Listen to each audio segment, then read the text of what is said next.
Okay.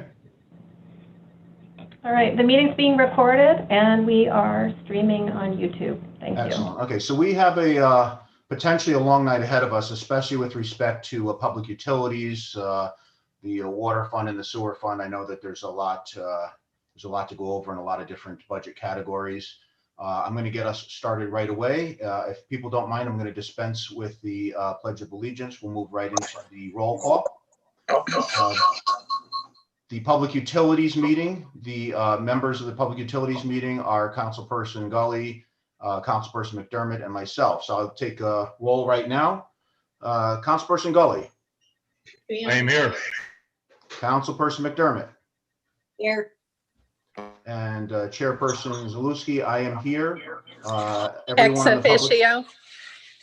Yeah, hang on, I'm going to get there. Everyone on the Public Utilities Committee is present. I will also note that we have the gentle lady from Council District 2, Councilperson Ash McPherson. We have the gentle lady from Council District 3, Councilperson Steele. We have the gentleman from Council District 4, Councilperson Cummings. We have Council President Mantello, ex officio. In addition, we have Mayor Patrick Madden. We've got Corporation Counsel Rick Morrissey. And we have our Superintendent of Public Utilities, Chris Wayland. I'll also note that I can see in a conference room in City Hall, we've got Deputy Mayor Monica Kuzieski and our acting comptroller, but that's going to change soon, I tend to think, Andy Pietkowski. So welcome, everybody. As I said, we're going to be turning to page 211 in the book. To start the public utilities water fund. These are water fund revenues that we'll be looking at first. And if you're following with the PDF, that's page 217 on the PDF. Chris, do you want to give us some highlights of water fund revenues? Yeah, as you can see, everything's pretty much normal. The big change in the revenues that we anticipate is the Waterford Half Moon revenue. If you look at that, There you go. You're good. all right, with Folks, that, if folks can mute if you're not talking, please. we brought it down about $600,000 in revenue. Half Moon is taking 1 million gallons a day from Saratoga County Water Authority, and Waterford is taking some from Cohoes. That is their backup plan, and they want to keep those lines active in case they're ever needed. So that is the reduction in revenue for Waterford Half Moon. Other than that, everything else along that line is pretty much status quo. Nothing big to look at. Okay, and Chris, obviously a lot of our revenues come from the actual sale of water. So our water rates, are there any changes to our rates? No. Good. Chair. Okay, so yeah, I was going to say what we'll do is I'll open questions for members of the committee first. Let the committee members ask their questions, and then I'll open it up to everyone else. Councilperson Gully. Chris, while I see a decrease in the use by Waterford, do we have any municipality, towns, or villages that we're looking at to expand our services to and expand our water sales? At this point, no. Obviously, the Hoosick Falls is still the option that's out there, but that's between DEC and the residents of Hoosick Falls. We have nothing to do with that. I've actually been told to stay out of it. So right now, unless they come to us looking for more water, we're at the end of our pipelines, unless we start going through one community to get to another. Every surrounding community gets water from us, and we would be looking at getting communities further out in the system, and they would have to request it. Post and Kill was the most recent. In order for Post and Kill to get it, they had to go through Brunswick or North Greenbush. So then we had to modify those contracts with Brunswick so they could sell water to Post and Kill. Thank you, Chris. You're welcome. Any other questions, Councilperson Gully? No, I'm good for now. Okay, Councilperson McDermott, any questions?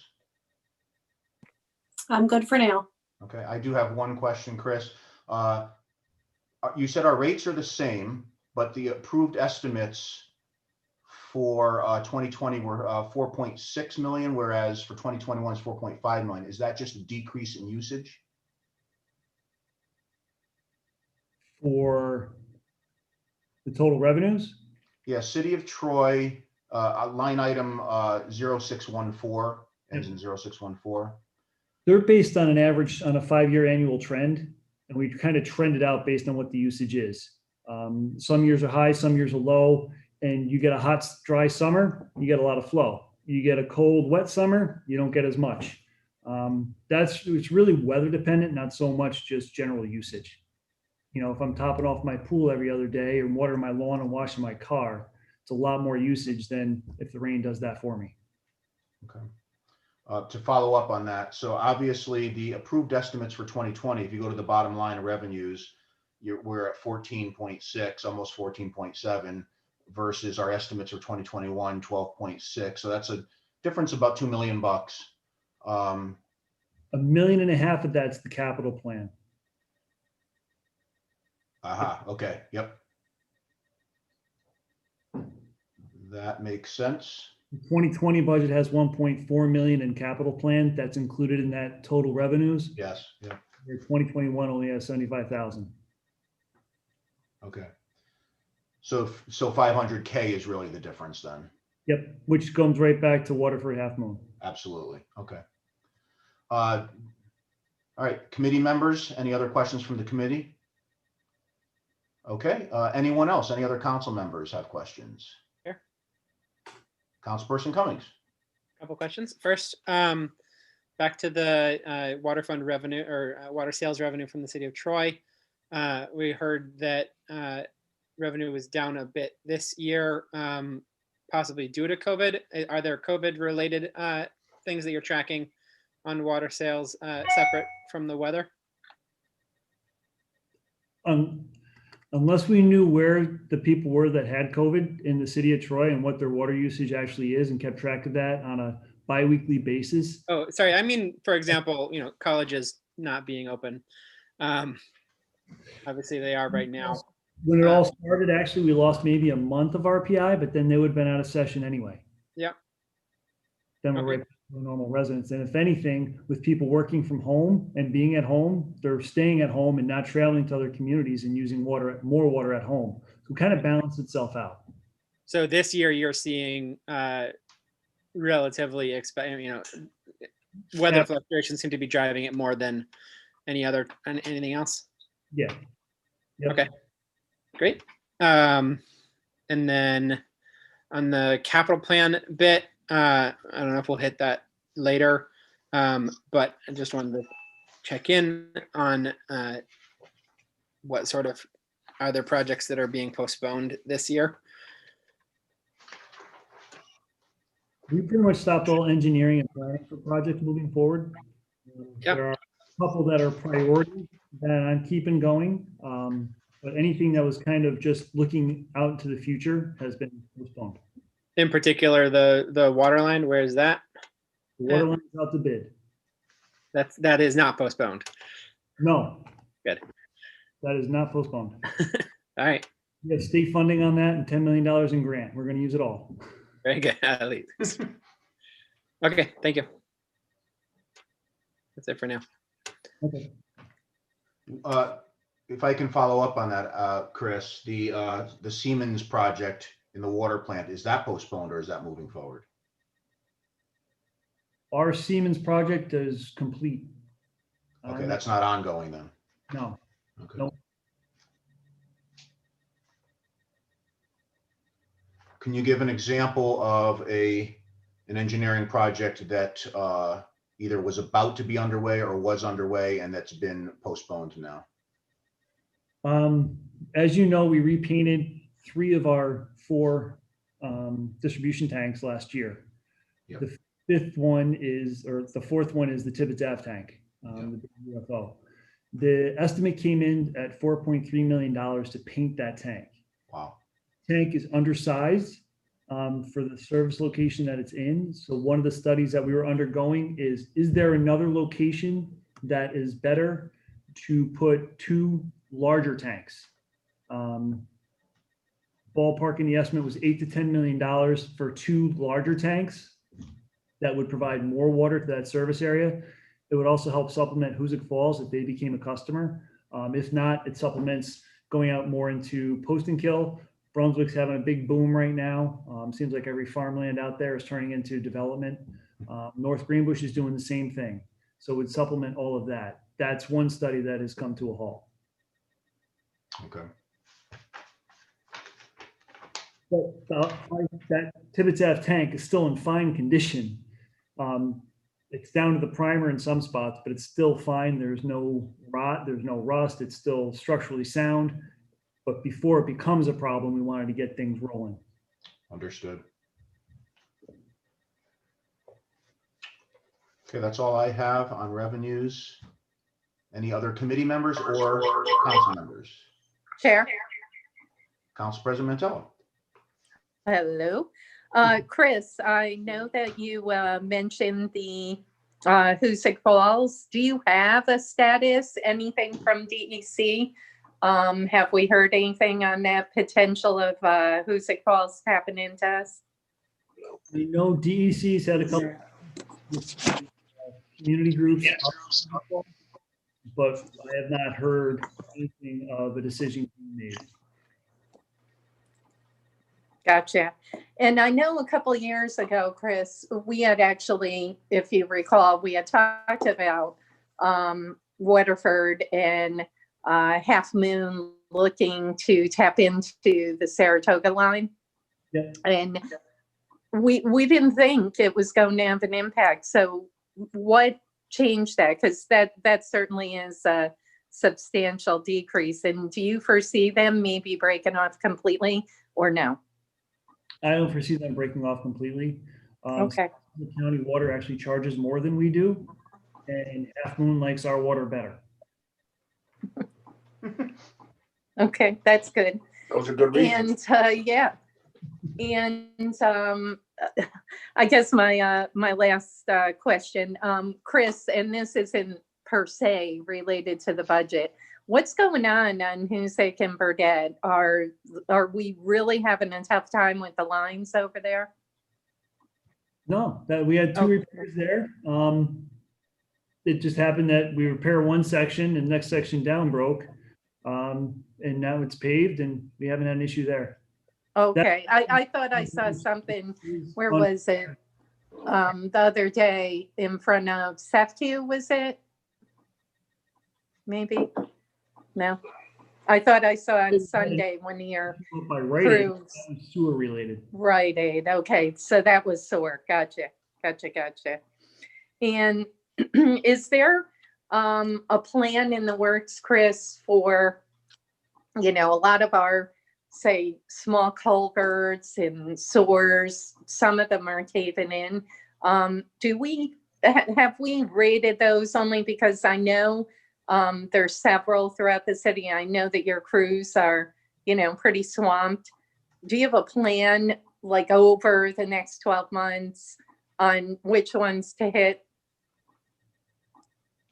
We have an asset management plan that we have approved with DEC. So we are in the process of investigating all of our assets, maintaining, we're cammering all of our assets to determine what type of condition they're in. And from that condition, we can determine better which ones we need to hit first. So we have probably about 20% of all of our sewer assets that have been inspected, and they are coded on a national scale. Then from that, we go through and determine which ones really need to be type of.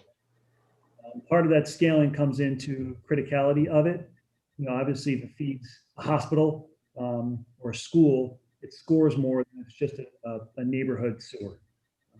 All that goes into the calculation of how critical that asset is, and then it gets scored, and we put that into a plan.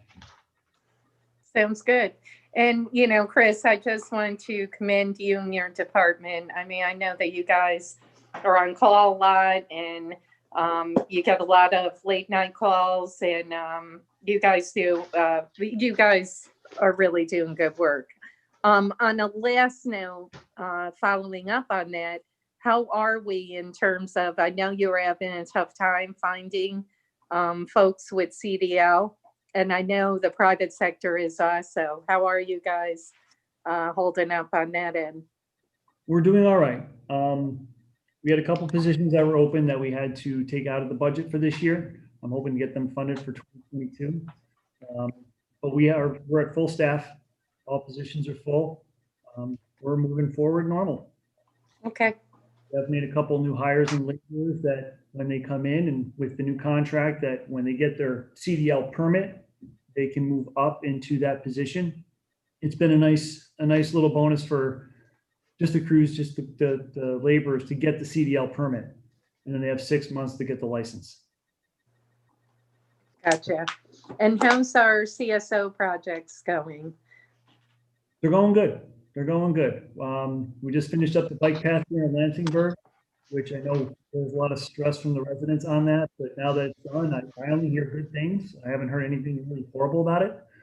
There are a couple coyotes that run around and some of the neighbors get a little nervous, but I haven't heard anything bad. They love that it's wide open right now and paved, and it's a nice smooth ride if you go through there. The other next thing we're gonna be working on is Tyler Street down in South Troy. We gotta do a separation down there. That's next on our list for 2022.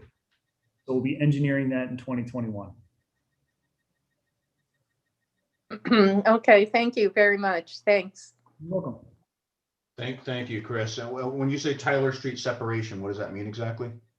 There is a creek that comes down the hillside, and that creek goes into a sewer pipe. So the idea is to get that creek out of the sewer pipe so it doesn't go down to the wastewater treatment plant to be treated. We'll put it into a different pipe and put it right to the river where it naturally went back in the 1700s. Got it. Great, thank you. Welcome. Chair, Councilperson Cummings. I had one more question about the water main project. Where do we stand with the agreements with other municipalities on paying their share of that, and when does that start to be shown on the revenue side? They have an understanding that we have agreements with them, and that they are, I don't want to say on the hook, but they have an understanding that they're in for their share of the project. What that exact cost is at this moment, we don't know yet until we finish the project and we have all costs incurred. Okay. A little bit better when we get the labor bids in middle of November of what that estimated cost is. Right now, we're just trying to work. I've been working with Mr. Morrissey. I'm just trying to come up with and Andrew on a calculation-based percentage of flow that those communities use, just to make it a fair share for them. Sure. You know, if they have 20% of our flow, obviously they should have 20% of that cost because they're using 20% of that pipe. Right. Yeah. Makes sense. Very good. Thank you. And so that'll doesn't show up in the revenue for probably a couple of years as that project. What's your timeline at this point in terms of when we have a final number? Is that completion date? From construction start, it'll be 18 to 24 months. But with the grant funding we have and the funds we have from EFC, Andy, correct me if I'm wrong, we don't start paying that back until we finish the project. That's correct. The EFC will ban it. Well, we already closed with them. EFC is drawdown debt. It's not advanced debt. So as a project, luckily this project is a short window on it, 18 to 24 months. So once Chris is done with the work on the project, we'll close at EFC's beckoning to long-term debt. And at that point is when the outside communities will be billed for their share of the project, is how we envision the financing work. We'll work at a 100,000 foot level of the mechanisms on how that will go.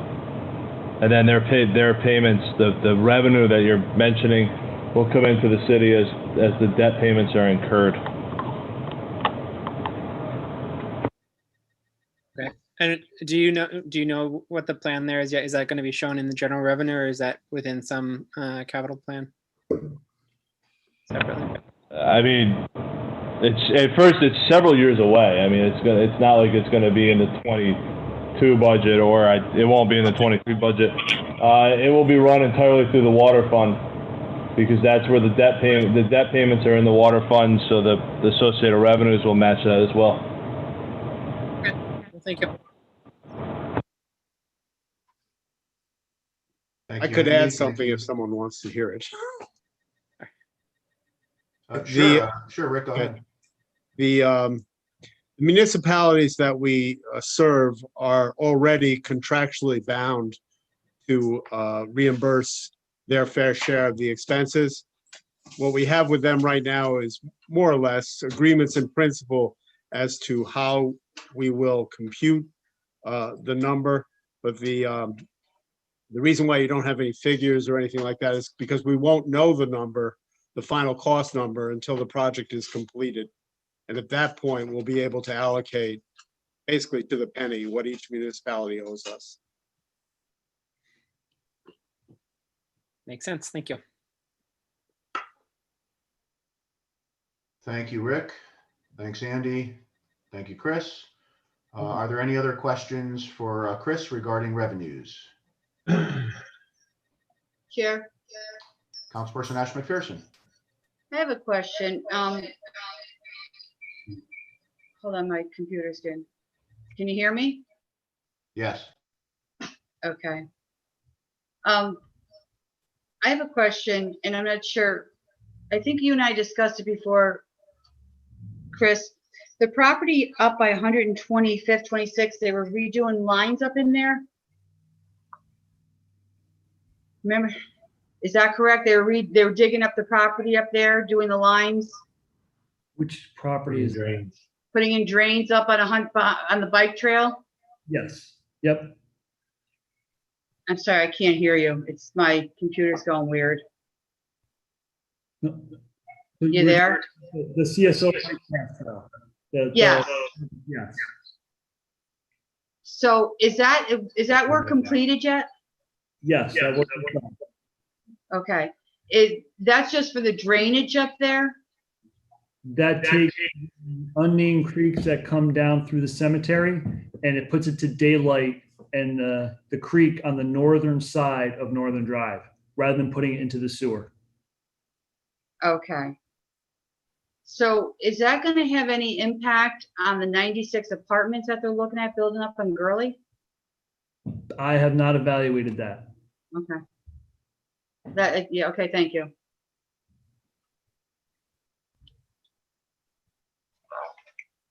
Okay. Any final questions? Well, Chris, will you be evaluating that? When I get the full plans and specs and what they're actually building there, we will look at sewer and stormwater and water as part of the project. Okay. I apologize. My computer's not I'm not hearing everything. Thank you. Yeah, I can hear echoes coming from yours. I got it all. Sounds like science fiction. All right, we're going to move on to the next section.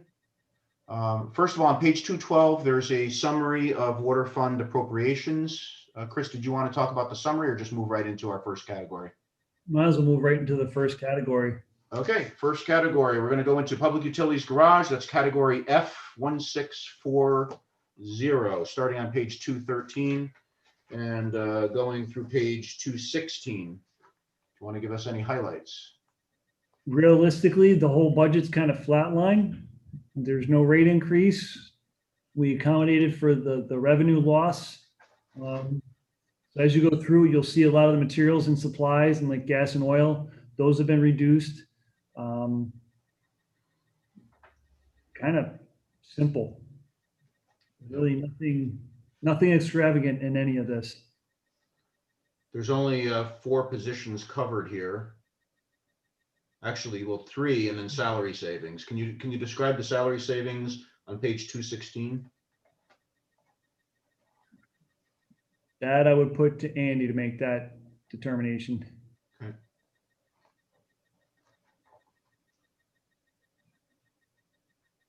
Andy, are you available?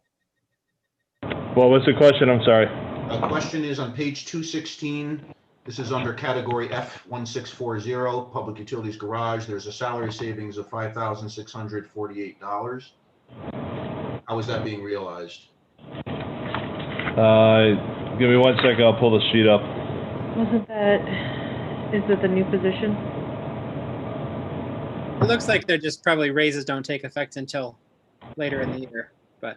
That's correct. The auto, it's as I talked about last Thursday, the auto mechanic has a step increase in 2021. The salary savings recognizes the time period where the employee would make $45,039 and then they would get the bump to $52,323. It looks like that's pretty late in the year that the bump comes, if most of the difference is in the salary savings.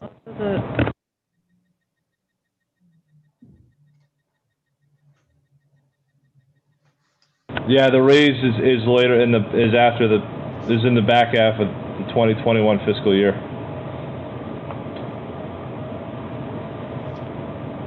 Okay, so regarding Public Utilities Garage, any committee members have questions for Chris?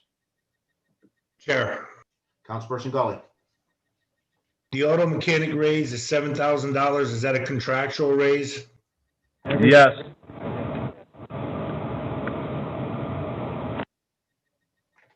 That's a good bump. It's a 5-year step increase.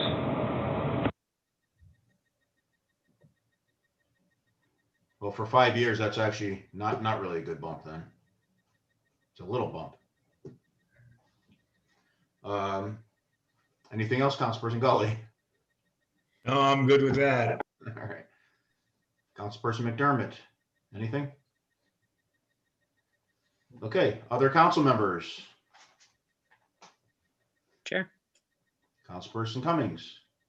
are you working with, I think there's been some discussion with DPW and Deputy Mayor on an overall fleet management strategy. Can you tell me about your fleet management strategy within Garage and what the plans are for the next year there?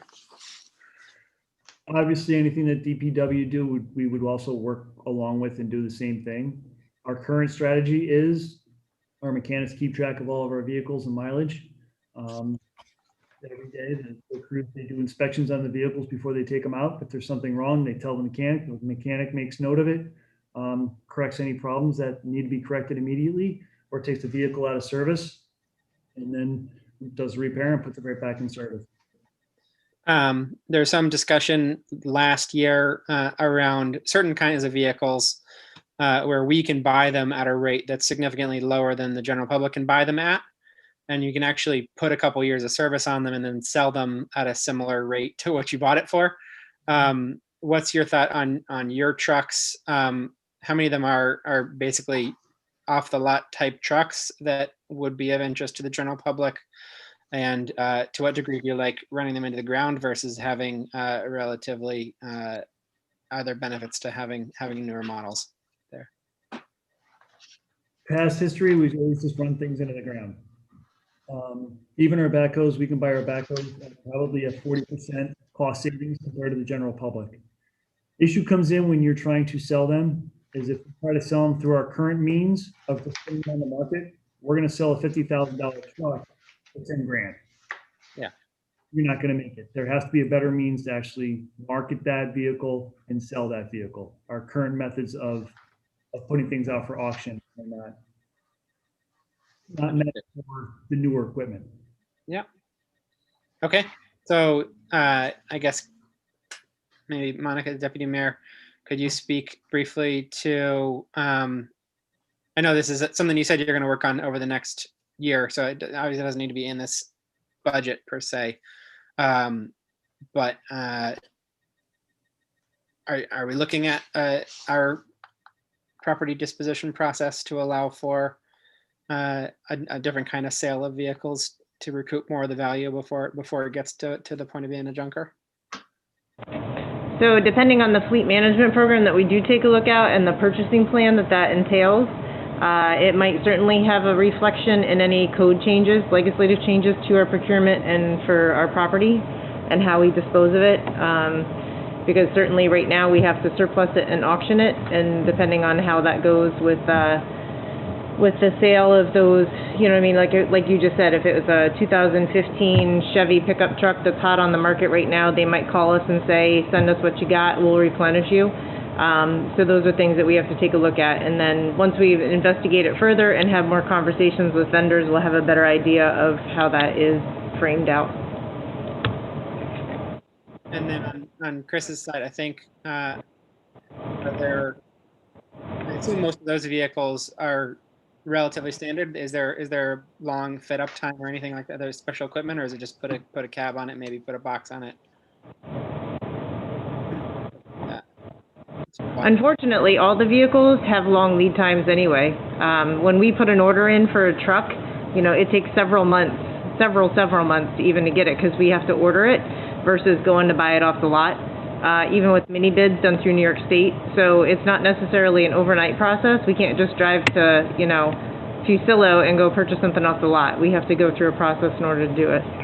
And then once you do the cabs and those kinds of things, those take a little bit of lead time, but those are less than the actual ordering of the trucks. Chris, anything else you want to add? Nope, you got it dead on. As soon as we put a bid in, it's 6 to 8 months before we receive the vehicle. Do you have a sense of what percentage of time on the for these three people is spent on sort of you know, your standard quarterly maintenance work versus bigger projects on the older vehicles? Depends on actually what's going on. Obviously, in the summer, we try to get things ready for winter, or in the fall, we try to get things ready for winter. So their time is more on trying to get, you know, change oil in the plows, get the plow blades on, make sure the A-frames are set. In the summertime, it's more just trying to keep things on the road. In the wintertime, it's more just trying to keep things on the road. So we have our salters ready, have our plows ready, have our dump trucks ready. We're prepared for emergencies. You know, when DPW is out plowing and all of a sudden I have 4 trucks break down and a water main breaks, we got no plows. Sure. Everything I have is on the water main break or in the shop. So we can't have that. So it's critical to have the equipment. They really just try to make sure everything is running. Well, good. Thank you. And thank them. Chair. Councilman Gully. Chris, I love the idea of moving into a program where we bring in a vehicle, use it for 3 years. And I believe the only option we're going to have is to trade it back in at that point to get the highest value. With that being said, have you got future plans to put together a concise maintenance plan to keep these newer vehicles up as best you can so we can get the highest amount of value out of them when we go to trade them back in? I know it's a long ways away, but I'm sure a guy like you, you're thinking about that now.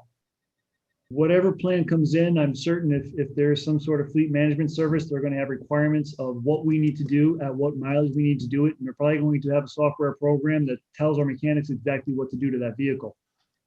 So I don't think there will be any issue with trying to keep up on the maintenance and keep records of every vehicle itself based on VIN number. So when they do get traded in or sold off, a whole maintenance list goes with that vehicle, what was done to it over the years and at what time it was done. Jim? Great. Jim, just another piece on that is sometimes with these fleet management programs, in addition to the GPS and the tracking capabilities to be able to log the miles and the service requests and stuff, sometimes the programs, like I know when we explored Enterprise several years ago when remember you guys zeroed it out of the budget.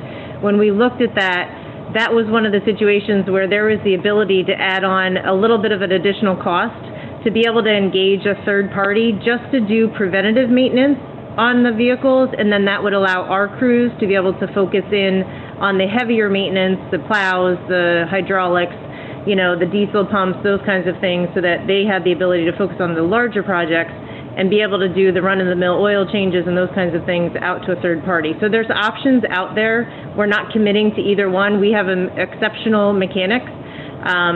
And so we want to make sure that they're not overloaded, but also it's going to also free them up a little bit too to hopefully work on some bigger stuff. Thank you, Monica. I absolutely agree with you. That little bit of fee you would pay for that additional maintenance and servicing will be well worth it in the long run, and it will ease up a little pressure on our mechanic up there. So that's a smart move on two folds. All right, thank you for the answers, guys. I appreciate it. Thank you, everybody. Any other questions from committee or non-committee members? One more Chair? question. I'm going to go with Council President Mantella. Yes.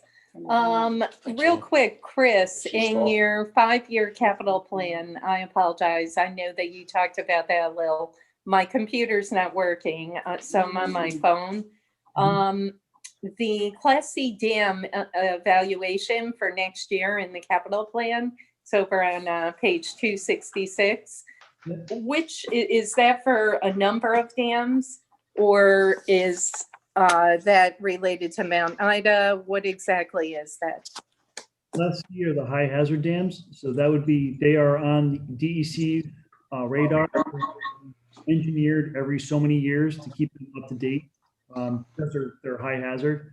So that is for the reclassification or inspection of the Tom Hannock Dam and Wright and Bradley Lake Dam.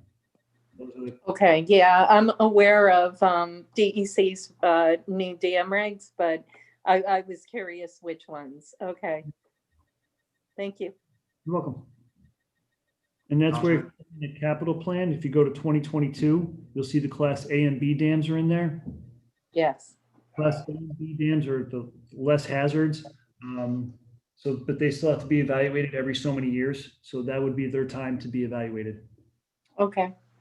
Do we just have Camp Dresser as a consultant, Chris, or others? Camp Dresser is our primary for that. For any special projects, if they can't handle it, subcontract out to somebody else. Okay, thank you. Welcome.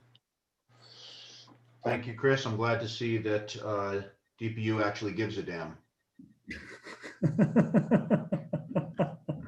Boom. The mayor didn't like that one. I can see that. All right. So any other questions regarding Public Utilities Garage? Councilman Cummings. Yeah, can you speak to what degree you share services every once in a while with the DPW garage? Are there times when, I assume it's particularly in the winter, maybe, are there times when you help each other out? We help each other out as much as we can. Typically, we're self-sufficient in each department, but if something's needed, obviously we work with DPW garage and police garage. Great, thank you. Yep. Okay. Last chance, questions about garage? All right, we'll move on to pages 217, 218, 219, and 220. This is Public Utilities Administration, budget category F8310. And I believe this is probably the largest chunk of this is the largest budget category for DPU, I think. I could be wrong.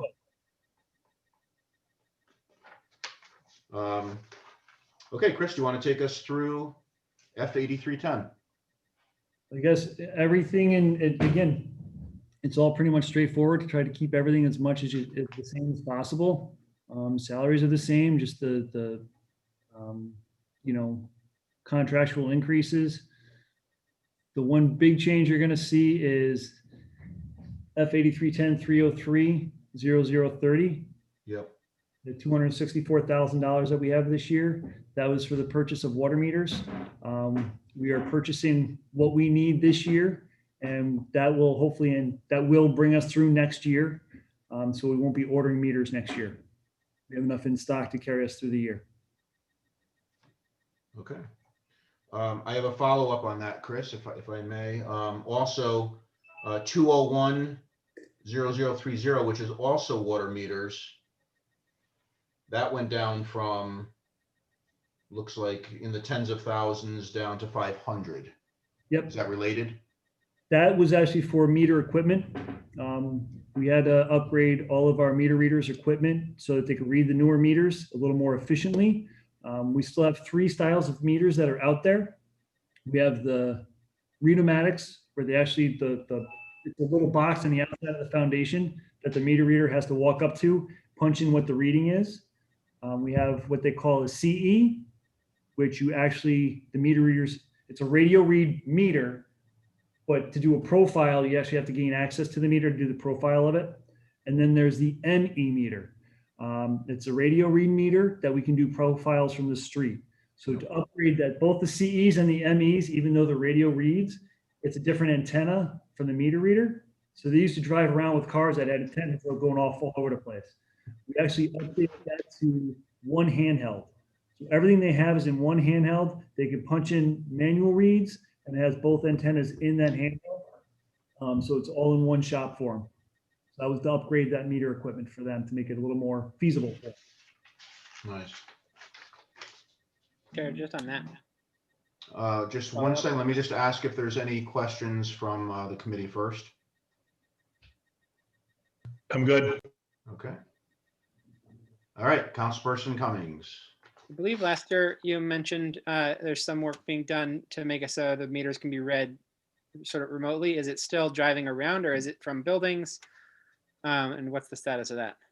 We have, out of the 12,700 and some odd meters we have maybe 75 to 100 that are still manual read. They are homeowners that aren't so enthusiastic about getting a new meter. So we've been working with them. Obviously this year it's been difficult with COVID. Typically we could put in a notice of violation on them because they don't meet the new standard of our meters. But without being able to turn off water this year, we have no means to actually force them to call us to do anything. Right. So it kind of brought that to a halt. But that's not going to stop us. 75 meters, we can change that out in a week if everybody agreed to it. So the next portion would be bringing our new ME meters to what we call a fixed base, where you put a tower every mile or so throughout the city. Typically, it would be our water tanks. It would be our fire department. It would be our police department, infrastructure that we have. And then, yeah, City Hall could press a button and get a read every day if they wanted. From every meter. From every meter. So yes, that's in my plan. But no, nothing in the budget for that this year. No. Looks like. Nope. Okay. And then on the supply, materials and supplies side, you zeroed that out. What would happen if in the next few years you ran out of meters and couldn't get a new meter? How does that affect customers? What sort of buffer do you usually try to keep? And are we significantly reducing that buffer that you usually have? If we ran into a dire need, obviously I would do a budget transfer, come back to the council, do a budget transfer and order meters. They're relatively short. It doesn't take a long time to get them. You can get them in 2 months. Okay. We have a stock right now that would, our current stock before our order, our current stock would bring us through maybe March, April. And then I just put an order in for 1,000 more meters. Okay. And so you think that'll pretty confidently get you through? Yes. And give you a buffer for into the next year before you're ordering then the next one? Yes. Okay. Typically we're between 800 to 1,000 meters a year is what we change out. That keeps us on our 10 years per meter. If your meter is 10 years old or over 1 million gallons, we change it. So that keeps us on that schedule. Understood. Very good. Thank you. I have a question, Chris, on the consultant services on 409. There's 5 different consultant services lines. Yeah. You don't have to go into specifics. I just wanted to know the difference between the 5. I know the one is the one I use for actually like engineering and that sort of thing. I know one of them is for, I believe, I'm going to rely on Andy on it. I think one's for healthcare, something like that, insurances. Andy? One of them is Health Insurance Administration, and then the other, there's 2 for Workers' Comp Administration. And then a regular 409. I don't know what the 3 was one that was used as a one-off in 2019. 20 is Health Insurance Administration. 60 is Workers' Comp Administration. for the third-party administrator, and 92 is the workers' comp board fees that the city is charged. That gets allocated across all 4 operating funds. And that leaves me 409 for any engineering or other consultant services we need within the department, within admin. Good. Thank you. Do we have other questions? Sure. Councilman Cummings? I know this isn't a big number, but I've been seeing it in several places in the budget that the clothing allowance both went up this year and next year. That's a contractual change, is that right? Yes. Thanks. Is that, can you remind me what in particular is that from? That's the CSEA and the UPSU agreements where we supply the boots and the uniforms. Have the boots in your, yeah. Okay, good, thank you.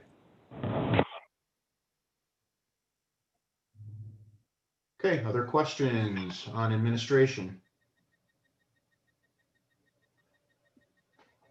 All right.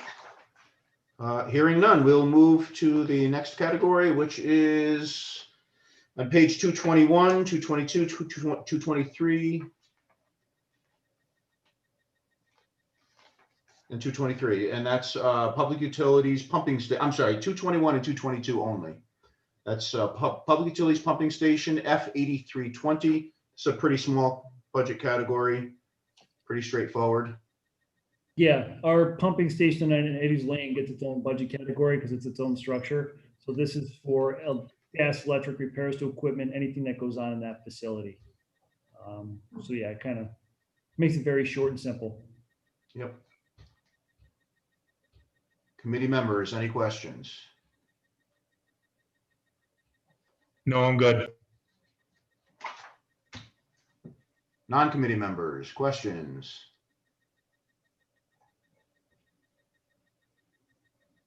Okay, we will move to the next category. Page 223 takes us to Public Utilities Purification, category F8330.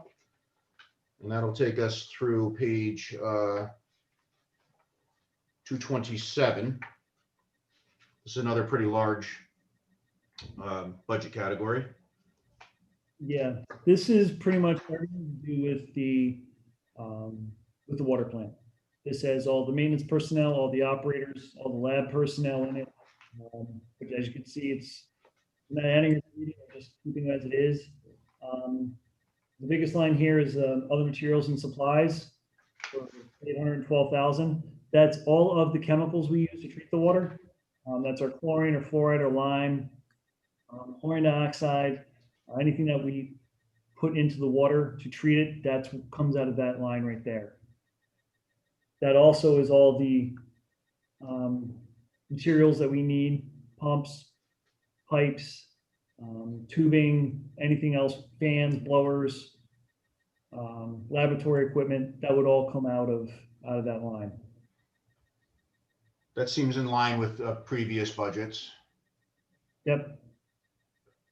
We tried to zero in a little more this year. A lot of our current suppliers want to extend the 2020 contract into 2021. They don't want us to rebid the materials, so it's easier to budget that way. And Chris, you're correct. This particular budget category is very heavy on personnel, as you said, a lot of lab technicians and operators and maintenance assistants, et cetera. Yes, it's a 24-hour, 24/7 operation. So we have people here every day, all day. Holidays, New Year's, Christmas, Thanksgiving, they're here. So it takes quite a bit of people, quite a bit of personnel to keep that going. Absolutely. Do we have questions from the committee? Questions from anyone else? Okay. Councilman Cummings. Looks like utilities, gas and electric is down from or up from actual, but down from last year's budget. Is that just right sizing it, or are there things that are actually changing? Just right side. Okay. And then on the materials and supplies. It is a relatively significant drop from prior year encumbrance. Are we sort of stocked up right now and able to coast on that? Or is it just that, as you said, the contracts are in place and lower? We did some personnel changes in our maintenance department last year, 2 years ago. 2 years ago, and the newer personnel have really taken the reins and corrected a lot of things. So now we're more on a maintenance rather than replacement type of budget. Okay. Interesting. So the other materials and supplies last year there was $80,000 more. That was reacting to some stuff that was needed that year that now you're at a steady state on. Yes, but also last year we bid all of our chemicals. So that went out. That bid went out in November of 2019. So the budget was already done. So I wasn't able to zero in on that number. Now when the suppliers are going to extend the current pricing, I can better zero in on that. Typically, I anticipate a 5 to 10% increase on chemicals. Knowing that I can flatline that, that's a huge savings. Okay. And what do you try to keep on hand in terms of how far in advance you have a stockpile there? For chemicals? Yeah. It's based on what the usage is. Obviously, if the water flow is higher, we use a lot more chemical. But you try to keep 6 months worth ready so that, or not in particular? We have 2 chemicals that are critical that without them, we cannot treat water. Other chemicals are fluoride. Obviously, we use for multiple reasons, not just dental reasons. It also helps us find leaks in pipes. We also have lime, which is our corrosion control. So that saves our pipes. Without lime in there, we've had lime down for a couple of weeks, and right afterwards, we've seen leaks starting to pop up within 2 days after lime goes down. So lime is critical. Not critical for treating the water, critical for maintaining the distribution system. We have aluminum sulfate, which is our coagulant that pulls the dirt out of the water, really cleans it up. And then we have our chlorine, which is our disinfectant of the water. Without those, we got to boil water in the entire area. So aluminum sulfate, we keep about a 3-week supply on. We get deliveries every week. The supplier right now is out of North Adams, Mass. So it's relatively close. Chlorine, we have about a 4-week supply. We're regulated by EPA on how much chlorine we can keep on site. Sure. So that's really what restricts us on gaining more or having less. We have to balance that. Okay. So more of a just-in-time than a stockpile. Makes sense. Yep. Based on regulations and need, not based on, I'd love to have a year supply sitting here if I had the room. But yeah, that gets dangerous too, to store those kind of things in quantity. Okay, and expensive, I'm sure. That makes sense. Let's see. I had one other question. We had talked a while back about the lead waterline replacement project from the DEC. Wondering if you had any updates on that, if there's anything being done to get access to those funds. Are they still sort of just sitting there? They're still just kind of sitting there. Realistically, we don't have the time to even try to evaluate it.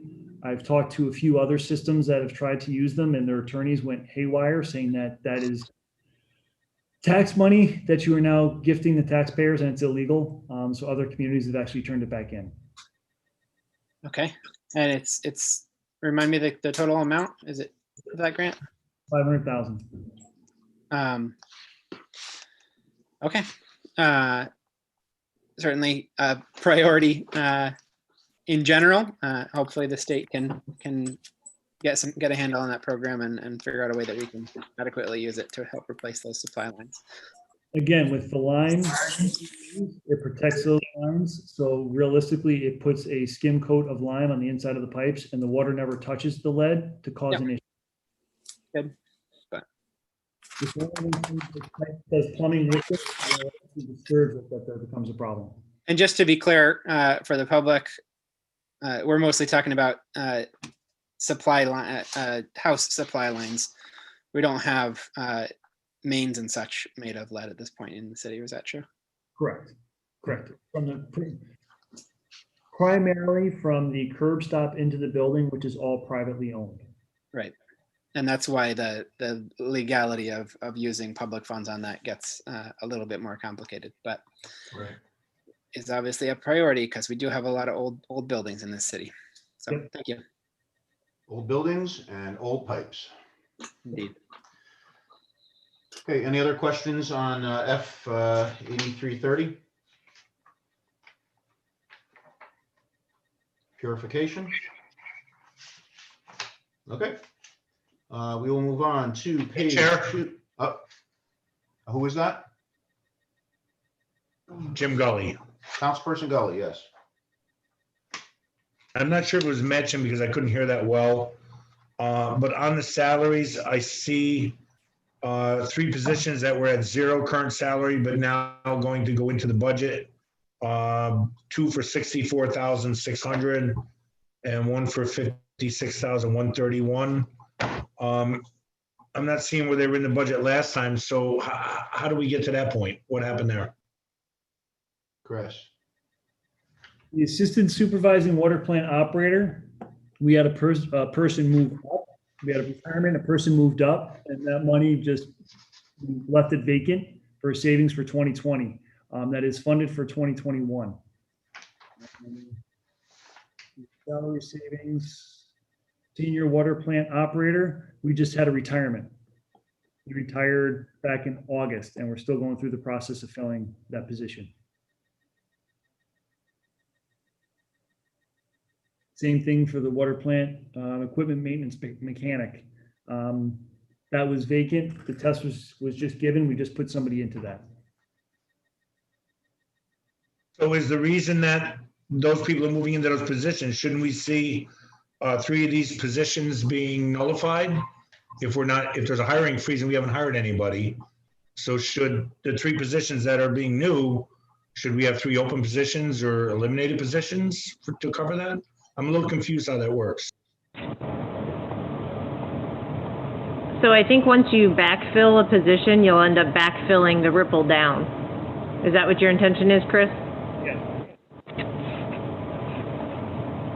So they'll fill the retirement, and then if that person's job person's job will be open, and then they'll promote somebody to that, and then it'll be a cascade down. Okay, so we're leaving the money in the budget for those positions, even though we have the hiring freeze. And then after the hiring freeze, you're planning on hiring somebody to fill those positions that will be opened up from that trickle up effect? These are critical positions. These are water operators. These are the people that actually make the water drinkable. They have licenses to do it. I would consider them critical. If we can't fill them, then it's hard to function. I'm not trying to say whether you should fill them or not. I'm just trying to find out the logistics. As we have a hiring freeze, are we going to be able to put people in those positions, new people, to fill those categories? Especially if they're critical, we should be considering that. So the hiring freeze is for now, and then we're proposing a budget that includes revenues and expenses to get to 0. Chris, and we've gone to every department to ask them to make sure that they have produced all of the critical positions that we need to fill and that we will fill. And Chris has actually eliminated positions in other departments. So he felt that these positions were more important over top of some of the other positions that he did eliminate, therefore coming down and netting down to the actual cost so that you did not see an increase in water costs.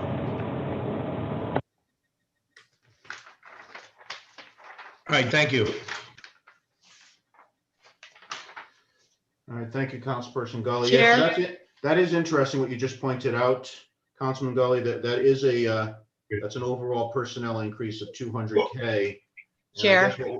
We'll have to, we'll review, you have to take it holistically, right? You can't just look at a particular budget category. Public utilities is huge, and, we're going through all of the categories.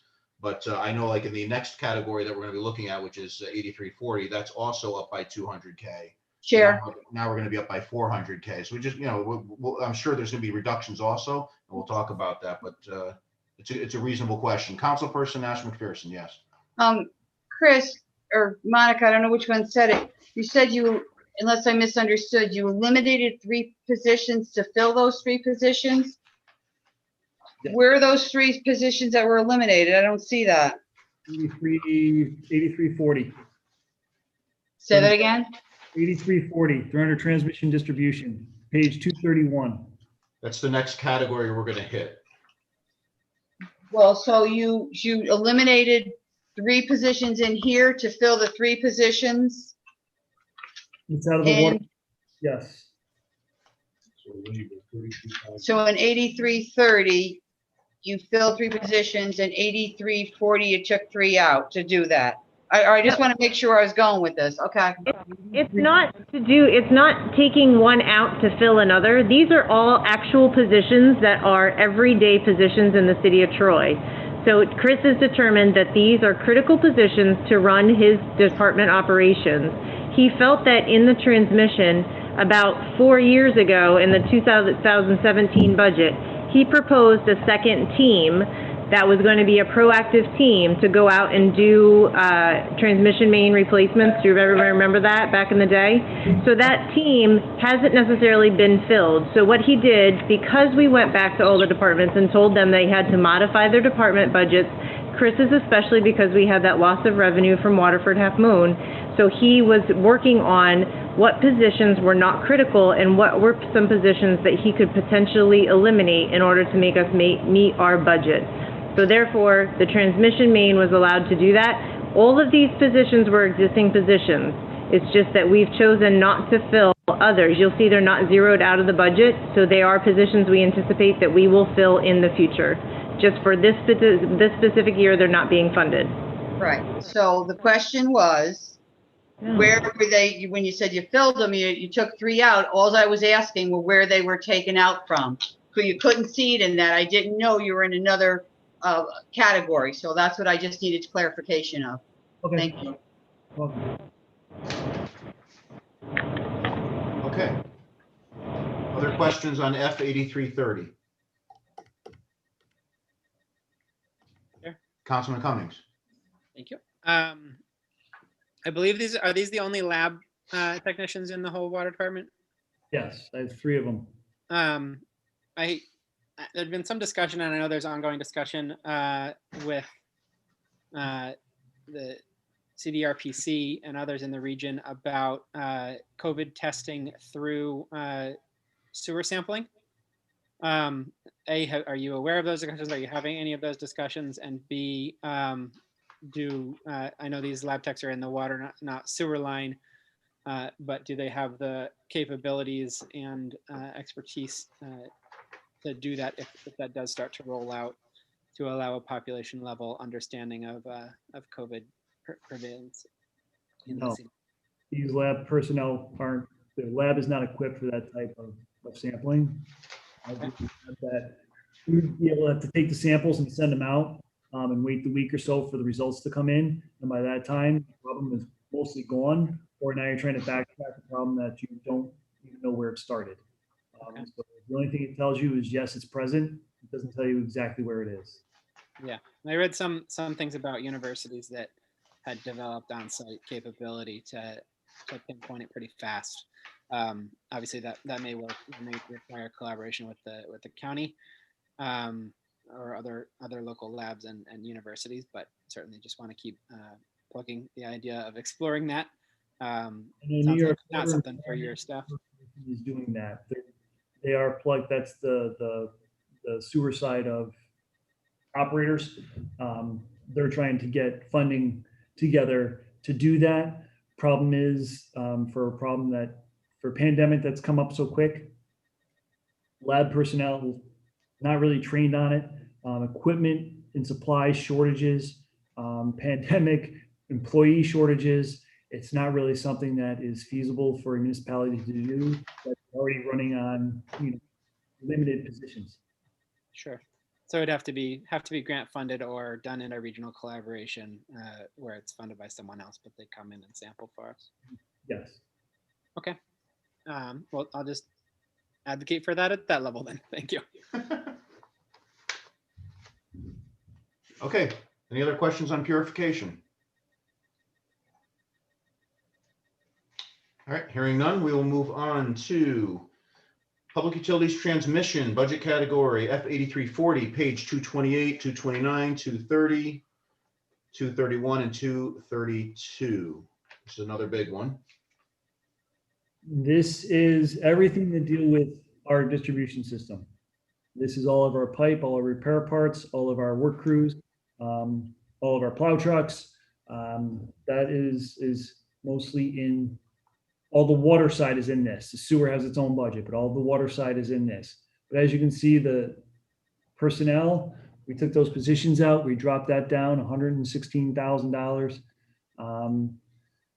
We limited overtime in there a little bit more. You see the clothing allowance, which is contractual. Materials and supplies, I drummed that down a little bit more. We have a pretty good stock of repair parts going right now. We want to keep that going. But I think we're going to get some good pricing on bidding this year just to replenish what we have, what we need. Other than that, it's pretty much contractual or healthcare. All right, thanks, Chris. I'll ask a quick question. So on personnel, this is another budget category that has a lot of workers. I think 27. We eliminated. I think you said that you eliminated 3 here. We unfunded them for the year, so Yes. they won't show up in that total calculation. They're just not funded for the year. Now the overall salary expense did go up by 200K. So that's all contractual increases. I'm looking at that now. It doesn't seem to make sense to me if we unfunded 3 positions, how we could have $200,000 worth of increases. All right, so if you look at the salary thing, the personnel summary is what employees make today. Yep. For example, the water, if you go to page 232, the water maintenance person is listed as current salary 0, next year 0. That position, however, was funded in the 2020 budget. If you flip back to page 229, 101 permanent salaries. The original budget in salaries for this department for this year, for 2020, was $1,316,000. For 2021, it's $1,206,000. It's a decrease of $110,000. The personnel summary is representing what positions are filled in the department today. So, the water maintenance person, those 2 positions are unfunded as a current salary because they are both vacant and they're being unfunded in 2021. So when you're looking at your personnel costs, you should look at your 101 line, not the personnel summary. Okay, so I see. So we're already, so the current salary, then that line, the 1,095,000, is already showing savings from those positions being vacant. Correct. For this budget year. Correct. Yeah. Okay. I get it. I get it. So we actually are realizing savings here. It just does. If you look at that bottom line, the subtotal, that's not a good representation of the savings. Correct. Yeah.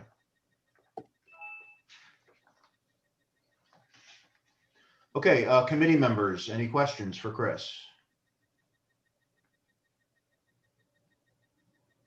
Okay. I'm good. All right, anyone else? This is on transmission. No other questions? Anasha, you're throwing me off. All right. There's no objection. We'll move on to page 233. This is Public Utilities Workers' Comp. F9040. This is 233, 234. I think it's self-explanatory.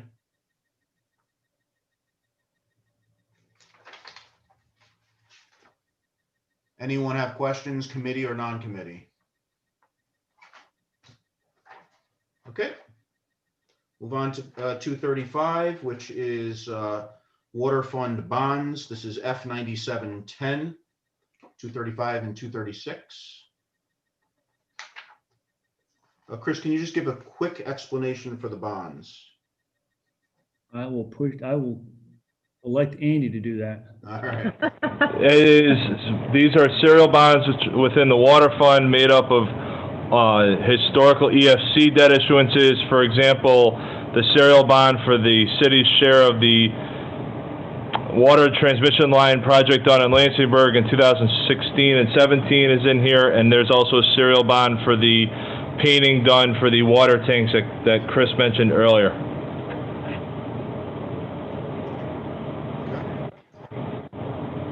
Do you want me to just keep going through each of these?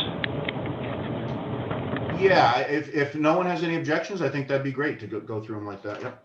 The bond anticipation note, that's the principal and interest costs related to the remaining balance of the bond the water tank project still is split currently between serial bond and bond anticipation note. The expenses in 9730 are related to that bond anticipation note for the water tanks. Installment purchase debt on page 240 is for the Siemens project that was done several years ago at the water plant. Principal and interest costs related to that. And the interfund transfer is the funding of $75,000 for the Class C dam valuations that was discussed earlier this evening. Okay.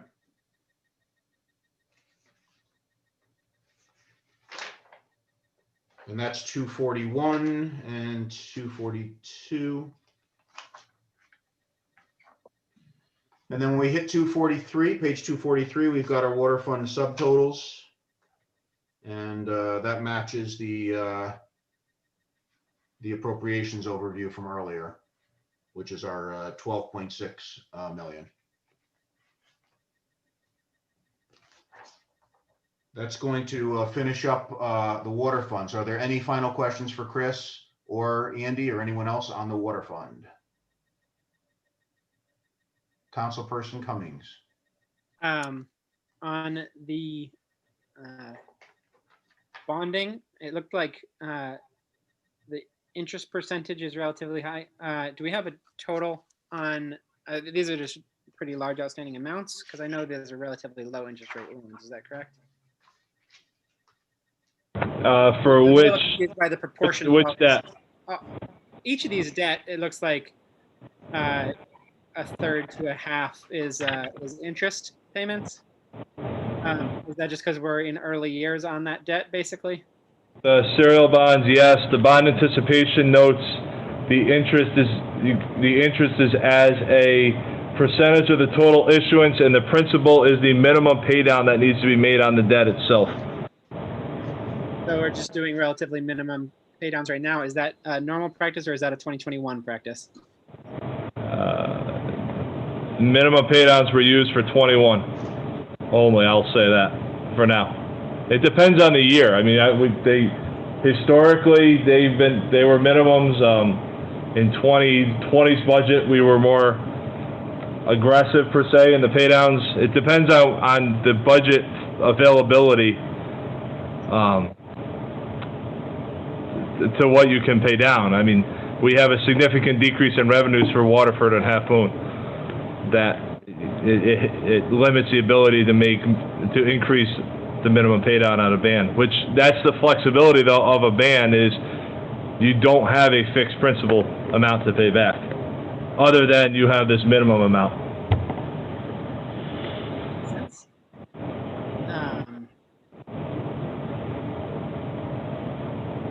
Are these bands through EFC though? No, the bans in here are issued by the city, as they are a part of the February issuance that we do. Which is the EFC funding? No, it is that the Sorry. 9730, the costs of 9730 are related to debt issuances done in conjunction with my office, fiscal advisors, and Bond, Shennick and King.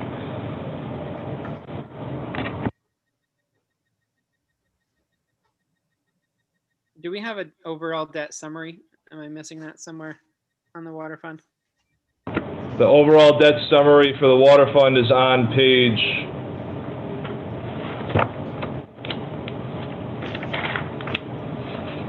7 of the budget document. Thank you. We can move on then. Thank you. You're good, Councilman Cummings. I am. Thank you. Okay. I'm just going to mention before we move into the sewer fund, we do have a guest on hold right now, Diego Alves from NextPet. He's going to be demoing a dog licensing software for us during the tech committee meeting. Of course, our meetings are going, we thought I don't know why we scheduled the tech committee meeting for 6:30 because it's probably going to be 8 p.m. by the time we start. But Diego, if you can hear me, we're probably going to be, I'm guessing, another hour in the Public Utilities Committee. Chair? Yes.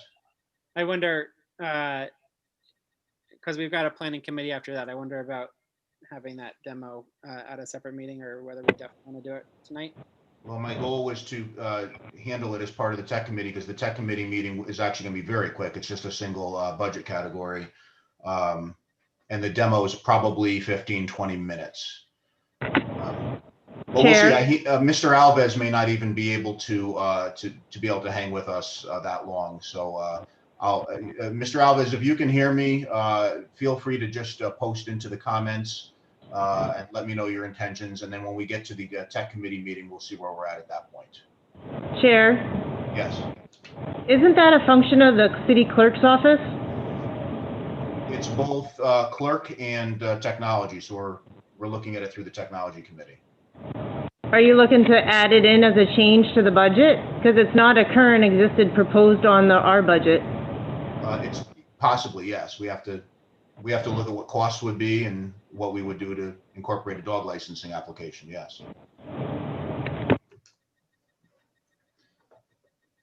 This is the first we're hearing of it, so we're just actually a little surprised, especially because Quinn really has not been versed in this as well either. So I guess that's a concern. Okay. Well, Quinn is definitely aware that the city clerk's office has received demos already of 2 different competing applications, and but we're nowhere near the point of trying to pull the trigger on something. We're just, this was a chance for the council to take a look at one of these applications. So there's nothing that says that we're purchasing software at this point, but we want people to see it, and it's an opportunity for you, your staff, some other folks to see it. So you're going to bring in the second company for a presentation as well? Yes, we'll have to. So can we do this on another evening when we can actually do both at the same time rather than? Okay, we'll see where we're at when we get to the technology committee meeting. How's that? Thank you. Okay, moving on to the sewer fund. Page 244, and we're starting with revenues. Chris. The sewer budget it's based off of the water revenues.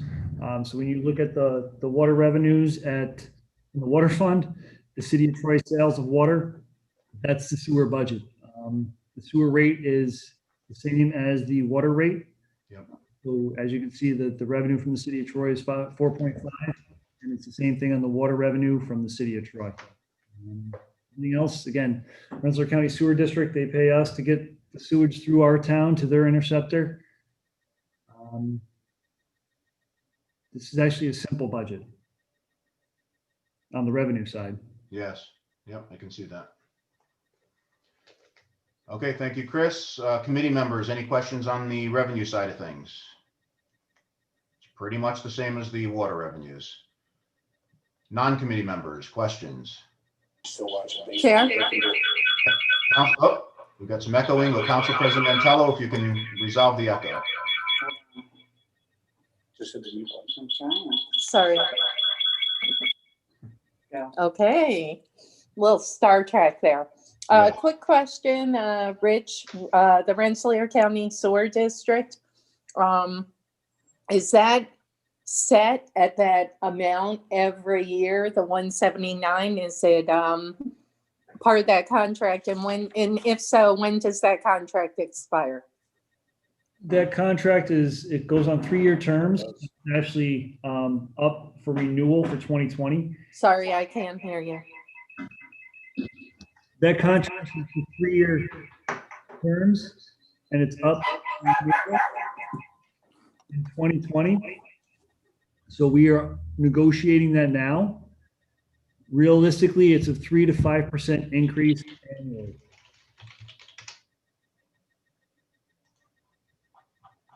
Okay, thank you. That's some interesting echoing there. Very 1970s sci-fi. All right. Any other questions on revenues? All right, Chris, I think we can probably skip the summary of appropriations unless you had anything to note on that. Nope. All right. And we'll move right into Public Utilities, Sanitary Sewers, Category G8120, starting on page 246. Chris? Again, another flatline budget, nothing big, no significant changes. Sewer budget actually looks pretty decent compared to water for this year. So when you go through, we still have all of our, pretty much everything's the same. Materials and supplies is the same. Salaries are contractual. Gas and electric's the same. That's for our pump stations. Again, you have the 4 lines of consultant services.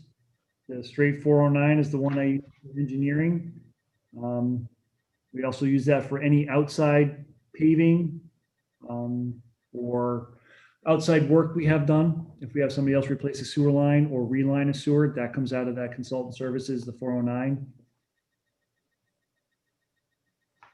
So if I can start, Chris, so now that we've gotten the information from Andy on how to look at this, the actual, even though it looks like the salaries went from 755 to 857, which would have been 100K increase, that's not actually the case. If we look back at 101, we're actually going from 845 to 857. So it's just the contractual increases there. Yep. So that makes sense. Okay, questions on G8120 from committee members? Chair, Councilperson McDermott. I have a question that has come up a lot regarding the community gardens and them paying for the sewer when they're not using it. Can you give an update on that? The rules and regulations as passed by the city council state that anybody that has the ability to obtain sewer services must pay the sewer bill. That's how it's written. There are some that have, there's only a couple of septic systems in the city. Septic systems are prohibited, but there are a couple of septic systems just because they sit in a hole and there's no way to get gravity sewer to their structure. They don't pay sewer bills. They have their septic system. And just to piggyback on top of that, it is something that we are going to look into, Eileen, in regards to, I think there was one location that did have a septic that was being billed for sewer. So it sounds like there's some one-offs that maybe just slipped through the cracks. So we'll continue to look at that. Thank you. Okay. Non-committee members, it looks like Councilperson Cummings is ready to go. So just to be clear on that, currently some septic, do they still pay the minimum charge, or there's no sewer at all at their location, therefore they don't? Depends on where they are. Some there is no sewer available. If there's no sewer available, they don't pay a sewer bill. If there's sewer available, the regulations state that they must pay the sewer bill. Okay. My reading of the regulations is that they must pay a minimum charge. So yeah, I guess that's just an ongoing conversation. I don't know whether we've gotten any further guidance on that. I know the deputy mayor is looking into it as to whether in those cases when someone's not using the sewer bill, we're meant to charge the minimum bill amount or the full bill amount. So looking forward to a resolution on that. Okay. Yeah, I mean, if I could add to that, I mean, obviously our sewer rates are, the reason why we keep them in sync with the water rate is, generally speaking, the water that you use is effectively proportional to your use of the sewer system. That's just generally how it works. But I guess there are these exceptional cases where someone could be using a ton of water and be barely using the sewer system. And so I guess that's something that we've got to look at and potentially address through legislation.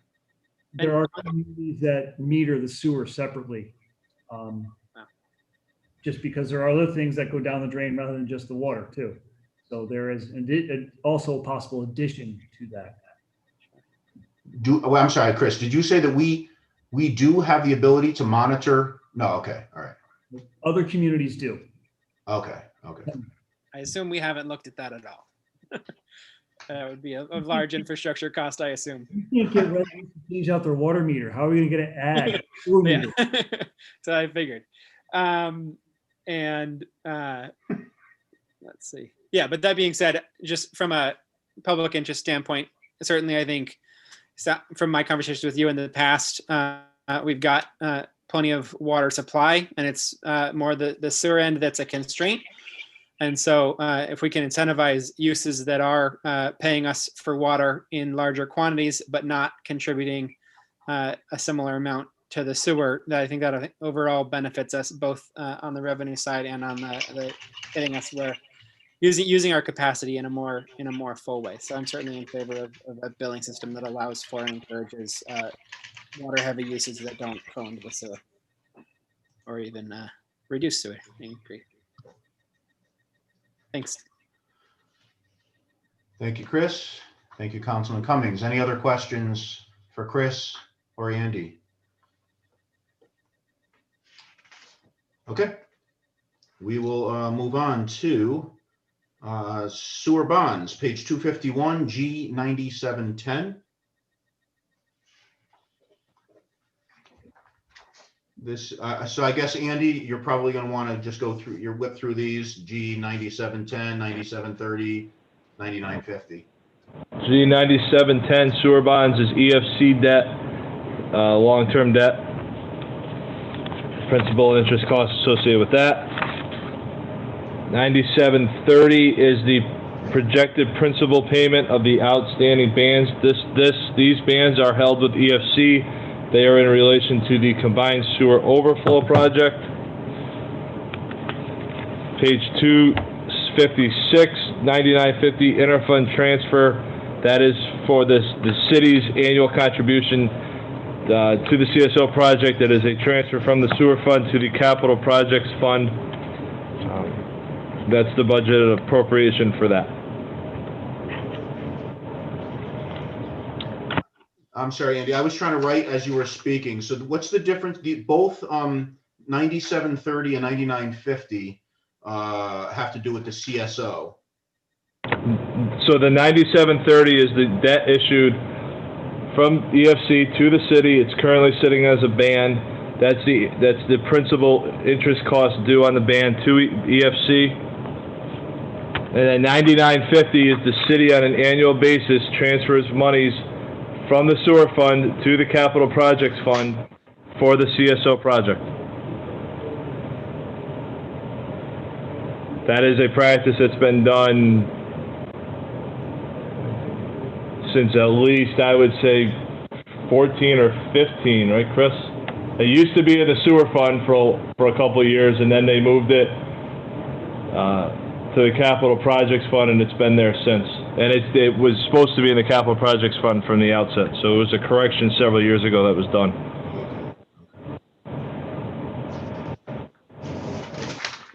All right, thank you, Andy. Are there questions on 9710, 9730, or 9950? Committee members? No, I'm good. Everyone else, questions? Okay. We've got a summary of the sewer fund.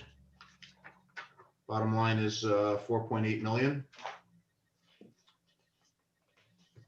And my calendar here says that we have appendices, and the only appendix I think we need to talk about would be Appendix D, Public Utilities Capital Plan, or am I missing something, Chris?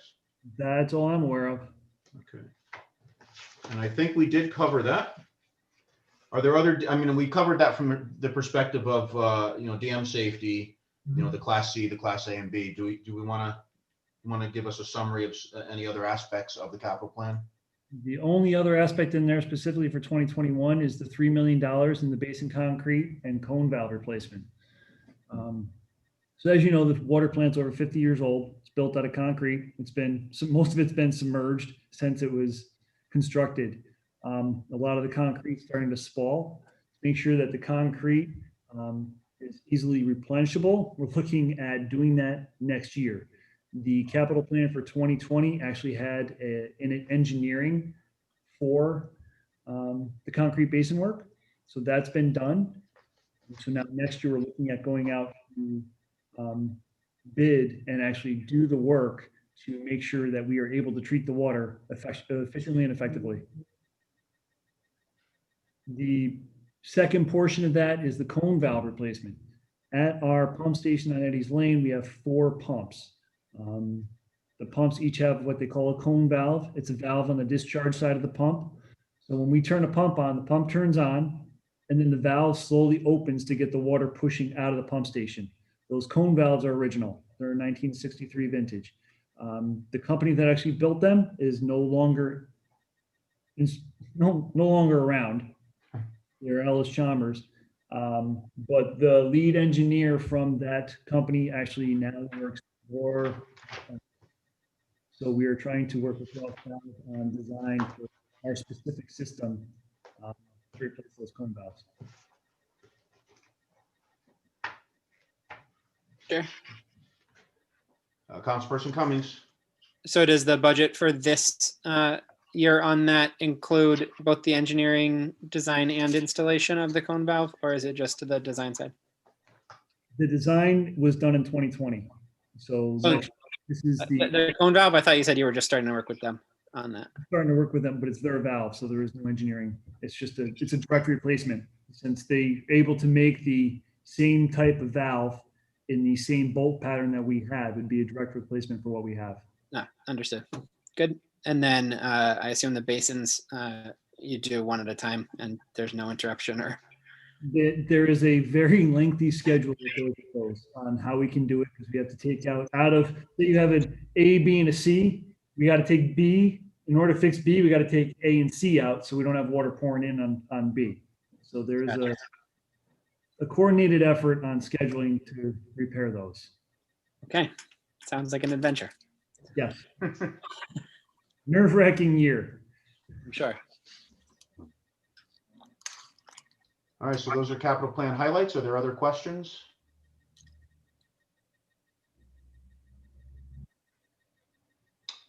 All right, I think that unless. Oh, sorry, one on that $3 million. Is that similar? The cost of that ends up being shared with other municipalities, similar to the water line mark. At this point, I would look just to get it done. There's a possibility portion of it could be, but it would be harder to delineate. Certainly, any municipalities that just pay the water rate would, but the bulk rate ones, it's harder to calculate. Okay. Well, if it's worth looking into. Thanks. Okay, are there any other questions? Either on the capital plan or DPU in general, water or sewer? Okay, then I'd like to take a motion to adjourn. Motion. Second. All in favor? Aye. Opposed? Okay, our Public Utilities Committee meeting is officially adjourned. Chris, thank you so much Thank for you. your time, for putting together a fairly complex budget and for running a very complex operation. Thank you. All right, does anyone need a break before we move into technology? That's gonna, the important people here, not that, I mean, everyone's important, of course, but we need Councilpersons Gully and Cummings for the Technology Committee meeting. We also need Quinn Mahoney as our network administrator. Chair, Who is, yes, Councilperson Ash McPherson. Chair, Yes, I just want to tell you how excited I am to get into technology. Thank you. I can, the look on your face, you look extremely excited. So We're gonna excited. do what it takes to keep that smile going. All right, if there's no need to take a break, what I'd like to do is have a quick demo of some dog licensing software so that we can allow Mr. Alves to head off. Mara, is Diego Alves ready? Oh, I guess he's in. Diego did say that he was going to need to leave by 7:45. Hello, guys. Good evening. Yeah, I just called my appointment. I told them that would be 10-15 minutes late. So I should be able to cover everything you guys need to know. Okay. What I'm going to do is I'm going to dispense with the roll call right now. We will not convene the official meeting. We'll just, if people don't have a problem, let's let Diego start his demo, and then we'll do the official part of the meeting. All right, just to give him the time. Sure, sounds good. So I had this demo quickly with Mara. I'm sure you guys, it's the first time perhaps we're going to present something like this, but we know that the city of Troy is losing about 100K every year worth of dog licensing. And you guys were talking about, ways to raise revenue to the city. So pet licensing is a great way that it's a money that's being lost every year. So the city of Troy, just like Schenectady, Albany, and all of the cities, they are losing hundreds of thousands of dollars. We know that for sure, at least 40 to 50% of dogs are not licensed in any given city in the US.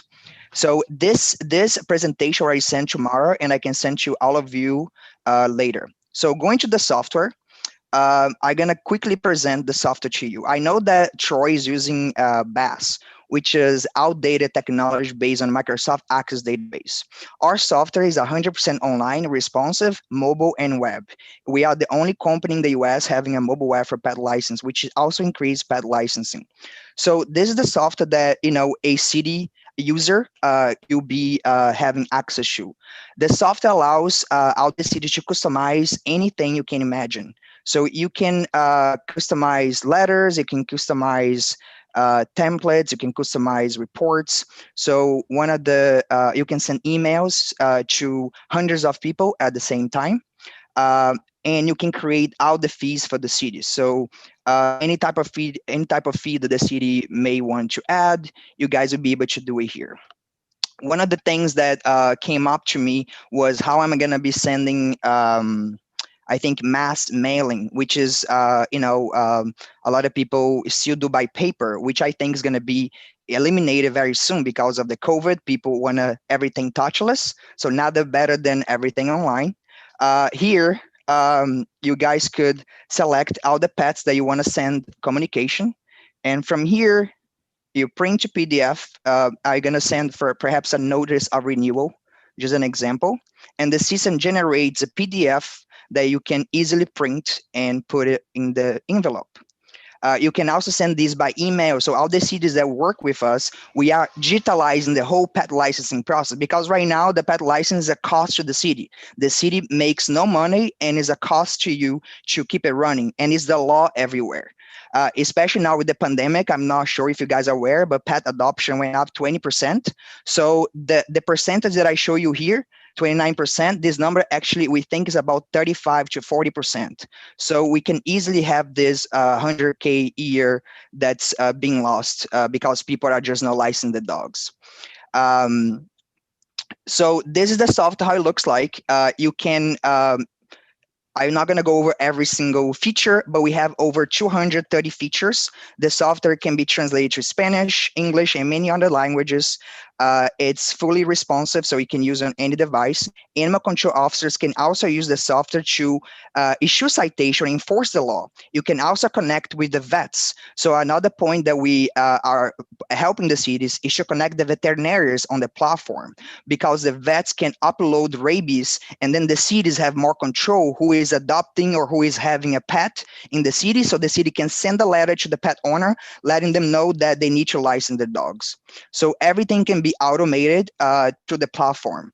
And once we work with the city, we work with the town clerks, the city clerk's office, and the animal control officers to customize the whole software. So that way you guys can have full control over the software, as well as engage the pet community. And you can even send communication to pet owners. So you can send them reminders to renew dogs licenses. You can send reminders to renew rabies. You can send reminders to anything you like. You can customize all your templates here. So let me look very quickly here, the templates that we have. Like, for instance, this one here is a notice of renewal.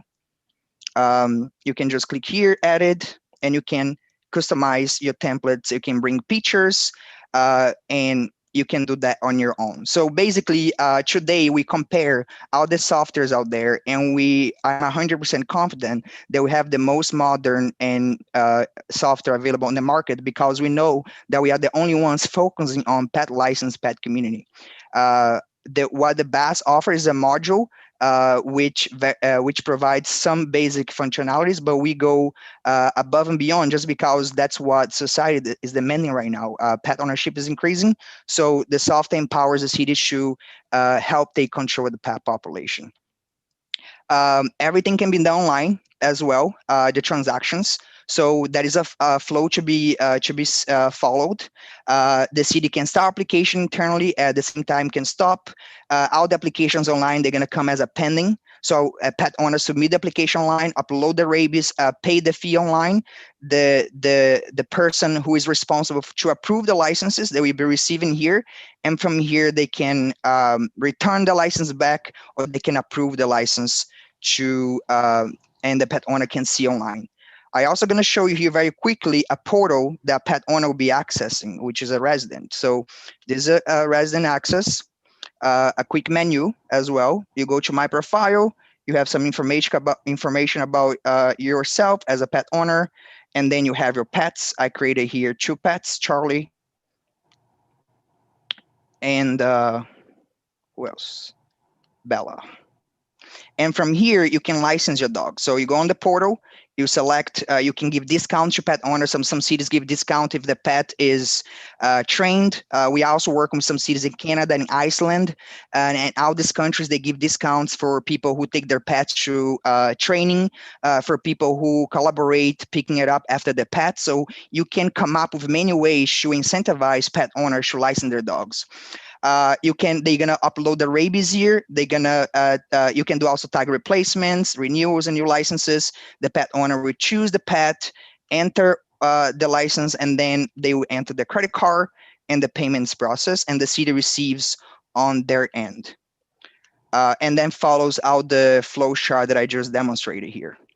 I don't want to, go over every details, but we also have reports. We have several reports. The reports can also be customized by all the users. So we can have reports for the treasurer. We can have reports for the city council members. We can have reports for the city clerk. We can have reports for the treasurer, for the animal control officer. So all the reports can be easily customized and created by the users using the system.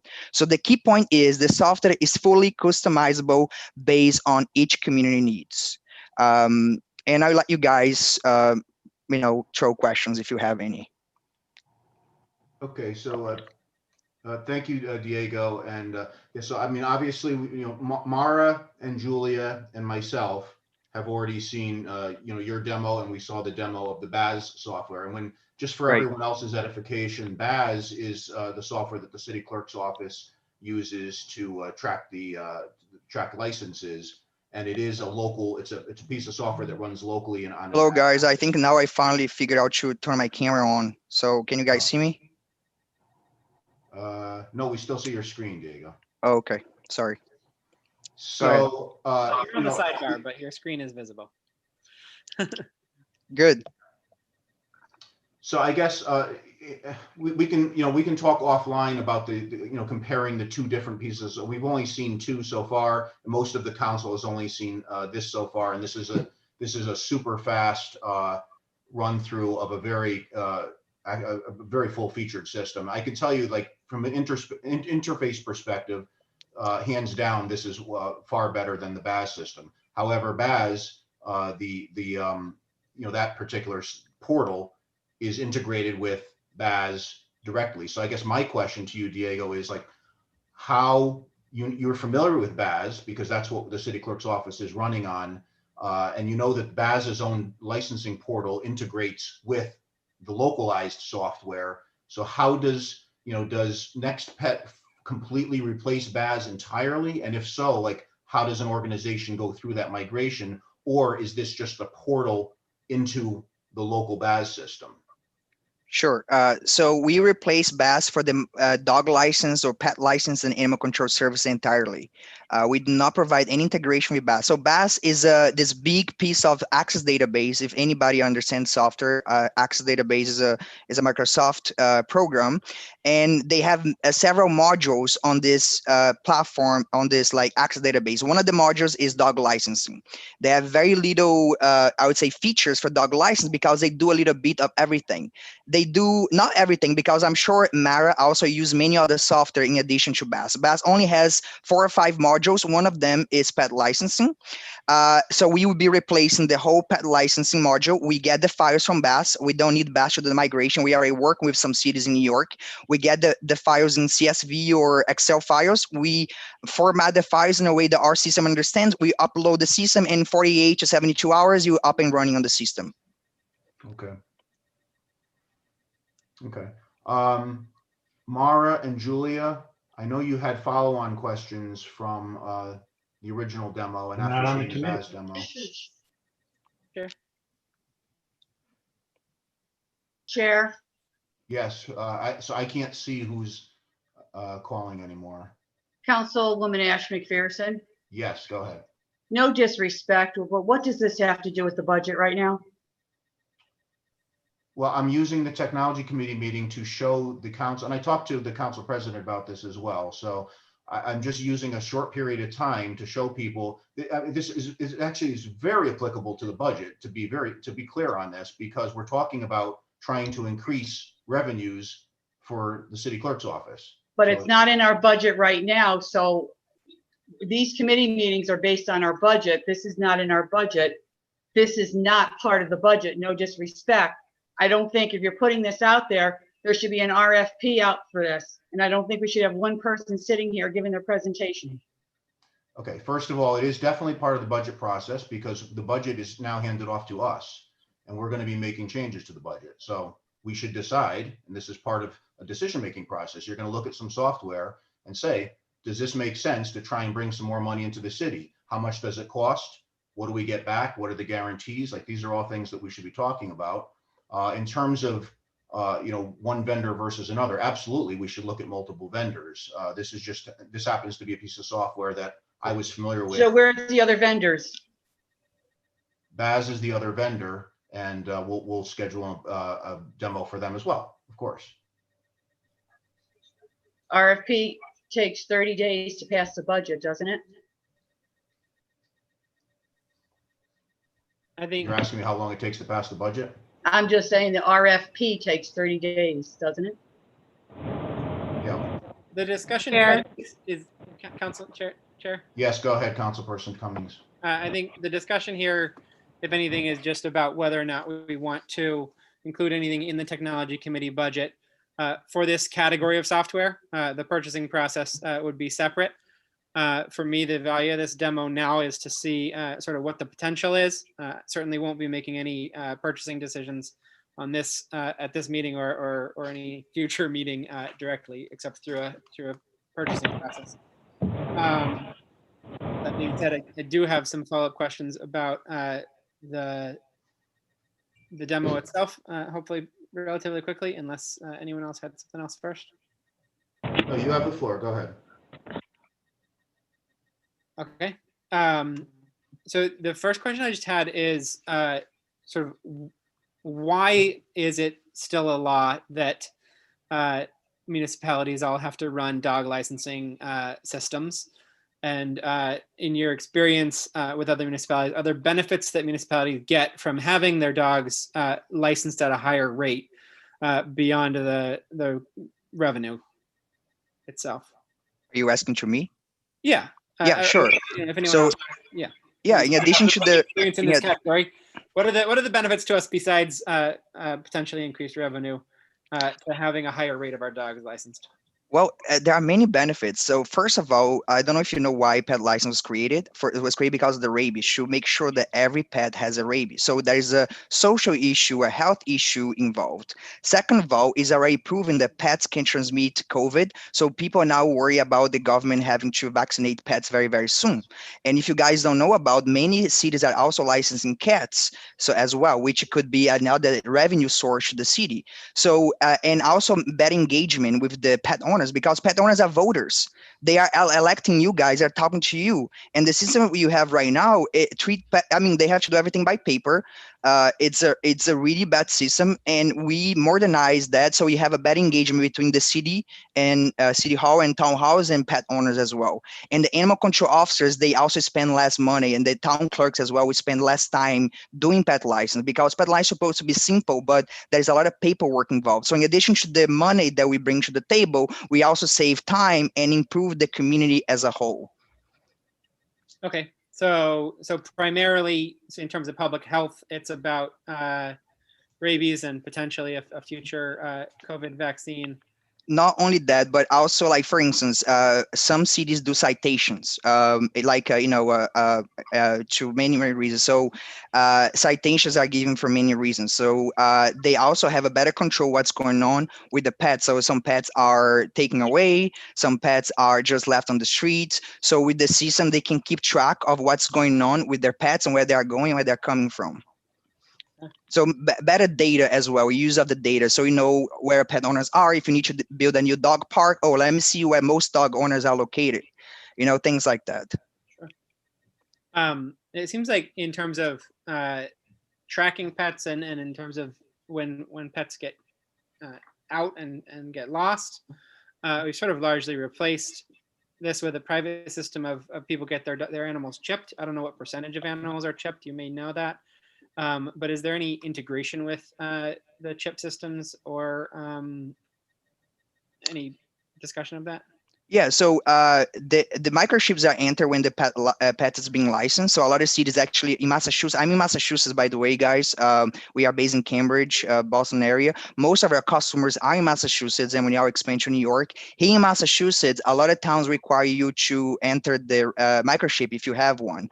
But we do not have an integration. Integration that we're working on with another city in upstate New York, in Syracuse area, is to integrate the dog parks with the system. So everyone who only licensed dogs can go to dog parks, and a lot of cities are doing that already, and that's something that every city should be doing already, because it's a benefit that you're giving to the resident who is also complying with the law and licensing their dogs and registering it. You have a chip scanner on the gate? No. No. So the animal control officer has the tablet, so our system is responsive. So now they need to open and they can search pet owners on their device. So they can enter like the pet name, the pet owner name, or the address or the license number, and they can see everything there. Okay. That makes sense. So then if a dog gets out, either through a chip reader or through the tag with the license, our officer is easily able to track down the owner. Correct. It looks like you do collect phone number, all that. Are they able to pull that up from anywhere and just give them a call? Yes, absolutely. Yes. And the animal control officer went out on the field. If there is a dog lost, there is no microchip, there is no license, they can search by street address. So you are main road and XY road, and the dog is, black and white. So you put that information, and then the system is going to trying to find there's anything matching with your criteria. And then you show you a list. Oh, these are the possible owners that match with what you're looking for. So does it search geographically anywhere in the area, or like if you say there's a black and white dog on River Street, is it going to look at First Street and Second Street as well, if in a similar vicinity? No, so you enter the street names possible. So Main Street, another name street, and then you enter dog colors, black, white, I don't know, yellow. And if there's anything that matches with any of the things that you're looking for, the system will present to you in form like a report where you can look and maybe contact the owner if you find them. Yes. Seems like it might be helpful to have some kind of a geolocation so you can search within a We particular. do have geolocation. So we have Google Maps, we have connect with Stripe, and we also have many APIs integrated. So the API that we have integrated right now is Google. So you can, let me show you very quickly. Did you say filter for black and white dogs within a half mile or within? Not with the miles radius, just with like roads or color, things like that. I mean, that's fine. Put that in the feature requests. Yes. Let's see. Can you show me what the system looks like on the vet side? What do vets do in this system? How does their system work? And is there a cost to the vets to use the system? No, as of right now, so we started engaging the vets just this past month. We in Somerville and Cambridge in Boston area. So what they're doing is the city invites the vets to connect for free. The vets are not charged, and the vets become a user. Like if the vets are participating in this program, but through the city, so the vets become a user and can upload the rabies, and they're gonna upload the rabies and gonna enter the name of the resident. If for some reason we already have them on the system, the system can automatically update the rabies expiration date. Does it expose any user data to the vets, or just allow them to update? So the vets can only see the dogs associated with them, and vice versa. Okay, but if we update someone's phone number, if that vet is associated with that person, that vet can see that updated phone number, for example? No, I don't think so. No, I need to double check that with my team, but I don't think so. So the vets can see if your dog's associated with vet clinic B, so the vet clinic B can see your dog and can see everything about your dog. And they can see your name as well, but that's it. They don't have any more information. They can't see your personal contact information. They can only see your name and your dog's information. So rabies, breed, color, that kind of stuff. Okay. Let's see. That makes sense. Chair, with all due respect, it is now 8 o'clock. We have people who are waiting for their public hearings, and we've just spent an hour on one item that is not included in the budget. Thank you, Deputy Mayor. We can, we'll try and wrap this up.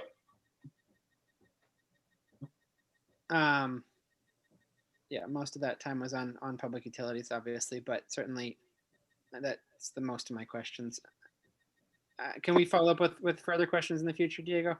Absolutely, please do it. Yeah, Ken has my contact information. Thank you so much for your questions.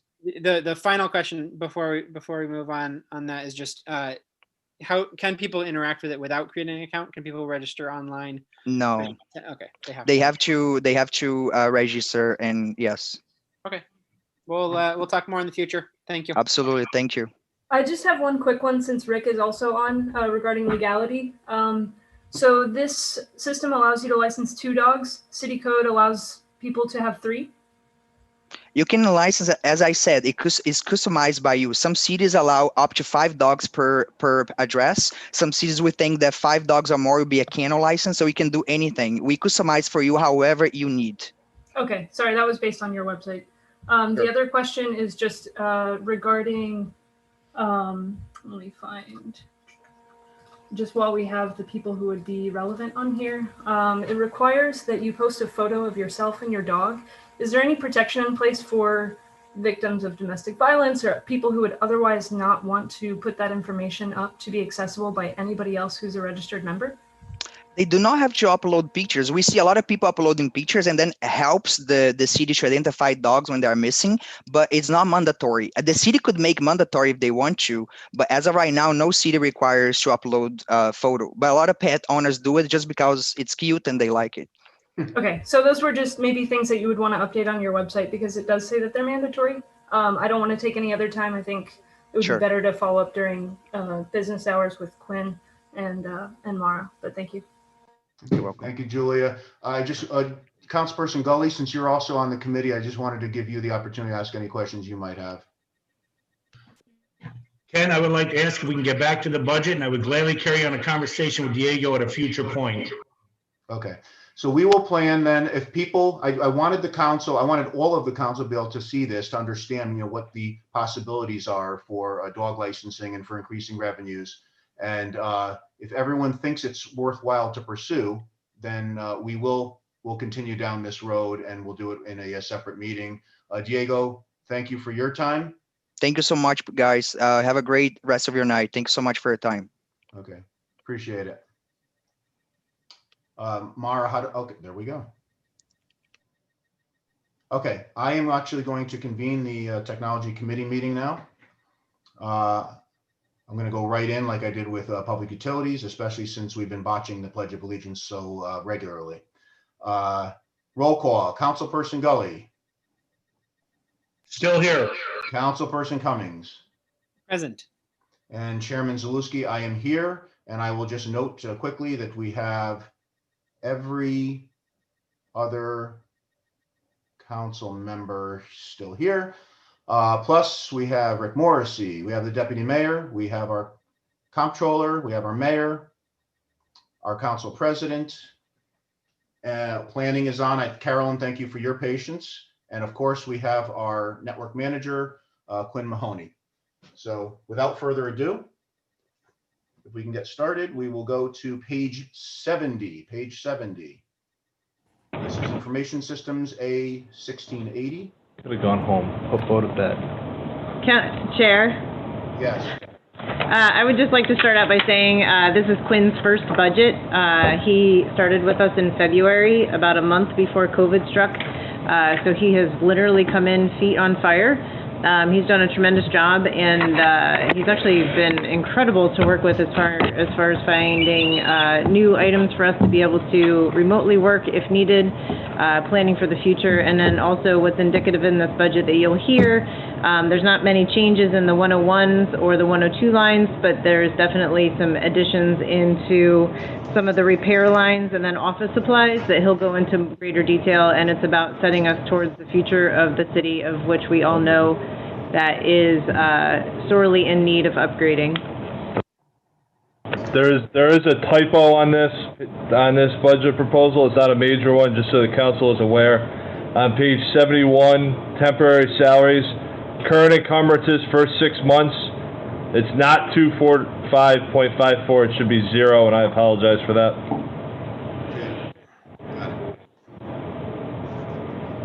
All right. So first of all, Quinn, welcome. I mean, we've already been interacting quite a bit via email, and appreciate all your help, especially with technology, Zoom meetings, getting us through these last few months, which have been completely virtual. None of us have really. Yeah, not a normal traditional year, 2020. Yes, yeah, for sure. I can't wait to get through it. So, all right. That being said, do you want to take us through it, or do you want us to just look it over and ask questions? Whatever you guys would like, I'll do. I mean, I put together some of the things our department accomplished, and kind of a general assessment of where we're at and what some possible future plans are. So whatever format you guys want to do. If you want to ask me questions, I'm happy to answer. No, or I'd love to hear your assessment and a quick review, please. Okay, so I know you guys have been on these meetings for a while, and it's not all super exciting, so I'll try and keep your attention. So we did put a new phone system in the fire department. That was already in the works when I started, so we implemented it. We implemented an auto attendant for the mayor's office that put people in the right place. We tried to make it user-friendly. You can hit 0, actually talk to someone in the mayor's office, made sure everyone was getting to where they should go when they called in from the website or the signs. We put an emergency line in at the pool, temporary tax setup at the NIC. We used some open source software to monitor our virtual machine infrastructure, our storage systems, our network. We're monitoring every port, basically every sensor throughout the network. We got an assessment of our compute resources, storage resources, network resources. We have, around, I'd say 300 workstations with some MDTs in the police cars and some laptops. We have, 160 phones. We tested mobile device management software, got that working on the phones. We put all the devices into one system where we can maintain the patches and the anti-malware clients and do some pretty cool things. We have resolved some voice issues at the Campbell Avenue fire station. We're following the DHS / CISA directives. There was a huge vulnerability in Microsoft, probably the worst one ever, where literally with no knowledge, you could click a button and get domain admin. We patched that according to the directive. Actually, Anasha Cummings was the source of that whole hack. Yeah, well, it's a very bad thing that was put on the internet. No comment. We're on an older Exchange environment for email, 2010. That had a serious vulnerability as well. We patched that to the latest patch. However, that Exchange system support was dropped about a week ago from Microsoft. So it's that's the position we're in there. We went over the backups. We have the backups tested where we can do restores from the financial software from the active and passive vault. We took the passive vault and brought it to the basement of the water plant to have it in a separate place. We fixed the HVAC monitoring at the police station and the fire station. They're Siemens equipment, and they're putting in some new monitoring of the HVAC systems. So it was super helpful to work with Mr. Wilkie. He also helped us with a lot of our power and, HVAC, where we have different systems. We solved over 1,000 support tickets, and we changed the contract. We got on the newer Verizon contract. It lowered the cost, and we're on better plans. Looking in the budget, there wasn't a lot of non-critical things. I presume it's from, making sure we were only purchasing what we needed over the last few years. There is, when COVID happened, we kind of didn't miss a beat. We have kind of every technology. If we do have to shut down again, right now, probably the best technology people have is they have Cisco teleworker devices. They bring them home. They take a work laptop that has our RMM on it. They join it to the Wi-Fi, and they're on net, so they can function just like they're at work. They have Microsoft Teams. We have a number of voice solutions. We used LogMeIn when it first happened because people didn't really have their own personal computers to join a VPN with all the software on them. We do have a VPN as well. So if a second wave comes, we're very, very prepared. The only thing is it may help to have more laptops, but we're in a much, much better spot, if we need to make major changes like that again, because, people in the city are very used to their processes, how they work, what they're doing. So to change it all up was not an easy thing for a municipality. Belinda made a really nice new workflow for the planning department, where it automates a lot of processes and things they do. So they know, hey, this is waiting on the CPU. Various, CityView is probably our best program. It's the most modern program, and she's really on top of that, which is great. Sue's been, doing what she's doing for 30 years and has, made sure the payroll's functioning and the budgets are done and all the new stuff with KVS has happened. For the future, what we're trying to do is, there was Amazon and Microsoft where now they can do things at scale. Quite frankly, they can do things better than we can as far as the infrastructure. So anything, like a body cam system where you have a choice, do you want to host it yourself or do you want, it done in Azure? Well, it's kind of a no-brainer to do in Azure because it's a multi-tenant environment that's being maintained by a lot of people. We want a diverse network for the uploads. We got some Crown Castle quotes in. First Light had a major construction cost. Crown Castle had zero construction cost. And we can use our existing internet connectivity along with Crown Castle with redundant network devices where that system is always on, hosted in Microsoft. We monitor it. We never have to worry about it. It always works from that end. So I know there's a lot going on. It's just that's kind of what it was a very busy year, obviously, with the stuff going on. And, some of our main things we have to address are the email system.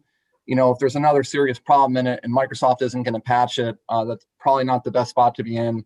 We're also 75% Windows 7. So at some point, we probably need a plan for that to get on a supported Microsoft operating system. The backup system is functional. However, the hardware is unsupported and there may be some better backup options. In the budget is upgrading the current backup system with the current vendor. They were responsive in support. The system does work. It's just not one of the main players in virtual machine backups.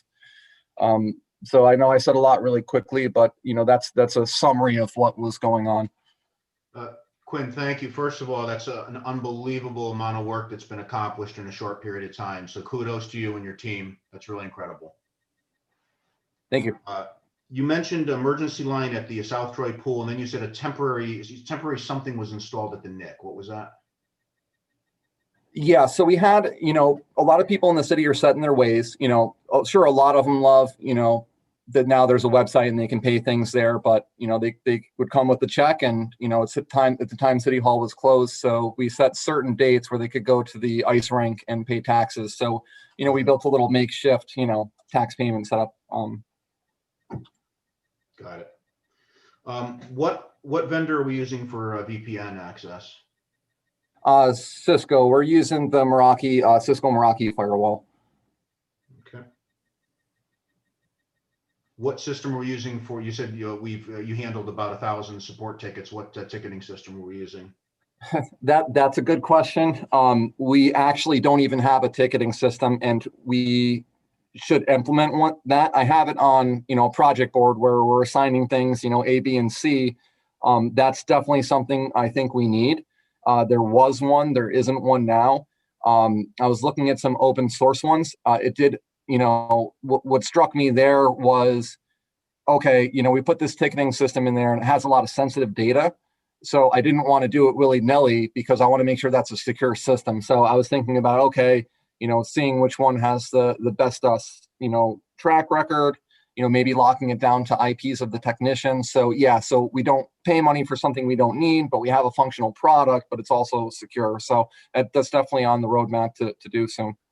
Okay, I can tell you that at least 2 of the 3 members of this committee will be happy to work with you on a ticketing system. The city council, no offense, Councilman Gully, it's something I've been talking to Nasha about for a while. The city council, we also need a way to track work that when we're asking someone in the city to accomplish something, whether it's picking up garbage or plowing a street or whatever. We do everything through email right now. We just need a better way to track that so that we can get back to our constituents and let them know that something's being handled. It's 40% complete, it's 70% complete, et cetera. And there's plenty of ticketing systems, as you said. And I have some open source systems that I'd like to look at. And it's something we could implement it for the council ourselves, and you could do your own thing. Maybe we could work together on it. However, but it's definitely something to look at. Yeah, absolutely. Chair. Yes, Deputy Mayor. Yeah, there is a system that that I believe Renee is going to speak about at the sanitation budget hearing. Okay, great. Yeah, and we will listen to that. What are you using? I think this is my last question. What are you using for? You said network monitoring, like something like Big Brother or Nagio, something like that. Libre NMS. It was a fork of some system, but it's basically a pretty popular network monitoring system now. We're using SNMP. We're using all the necessary security to utilize SNMP. I know, it's been abused in the past. You can't, the firewalls block it inbound from the internet, but we still have everything locked down very securely with the SNMP parameters. And we have all our network devices, the switches, the routers, the firewalls in Libre. So we can see the utilization. and we can see any errors on ports. So we removed any errors on ports. For example, at the PD, there was a fiber that, maybe needed the end cleaned, actually just it being reconnected, fix the errors on the ports. But that allows us to, see the traffic utilization, see any errors in any ports throughout the network. It draws a map of the network, but it's really not a good map. But every network device is in there, and we added a couple servers in there. So we are getting to a point where, if a drive space gets low on any of our workstations or servers, we will get an email about it or notification, so we can, monitor things. If a fan goes in a server, we actually have a systems checklist that we created that basically, we do this checklist every so often, and it's checking the health of the storage systems, the SAN at the police station, the SAN at the city hall, checking the health of, different servers, a number of different things, like there was some stuff at the police station on a raid, and one of the drives failed in the raid, but, we're monitoring these systems and we look at them in a checklist. So we went and we replaced the failed drive, and, we're not at, a perfect baseline now, but we're getting there where, things are standardized, and we have monitoring systems, and we have a checklist that we can make sure, things are healthy. Sounds great. Thank you. That's plenty of detail. I appreciate that. Okay, committee members, any questions? Chair. Councilperson Gully. Quick question, Quinn, and I know you're new on the job, but a few years back, we talked about a time system for the departments, and it seemed to have fallen by the wayside for quite a long time as we were trying to find a shared service program. Is that still on your desk and important to look at for a future implementation for the city? Are you talking about like time card systems for the payroll? Yes. I think, everyone who does these timesheets knows that it's a lot of work to do them manually on sheets of paper. That's probably at some point a big thing that we could do that would be a big improvement. Right now we use KVS, which I'm sure a lot of you are familiar with. I'm not sure how those processes work in KVS. Mike is working with Sue, and he's creating documentation of the processes, these, processes like payroll and, what they do, all the critical functions the comptroller's office does. So it's kind of on the KVS side. I haven't really looked as much as I'd like to on that side of things. But you're definitely right that it's a lot of work to manually do all the timesheets, and many people have asked about it. To piggyback off of that, it is one of the programs that we're looking at for shared services, as I referred to the other evening at the budget hearing. It is one of the programs, as well as our accounting software program. No, that's great to hear. I just want to make sure that Quinn had it on his mind also as we move in that direction. Excellent. Councilperson Gully, anything else? Good for now, Ken. All right, Councilperson Cummings. Right. First question somewhat off of Ken's security question. Do you, especially as people are going remote, do you provide good education, and/or do we have a policy on password security to encourage people to beef up those passwords? Yeah, that's a great question. So, I mean, for one, we've been really strict with the setup for work from home. Everything we do that we put in the cloud, like Log Me In, we always use two-factor authentication and a strong password policy if we're allowed to enable it in their system. So like Log Me In, it's a strong password policy and it's two-factor authentication. Anything we're putting in the cloud, we're using two-factor authentication.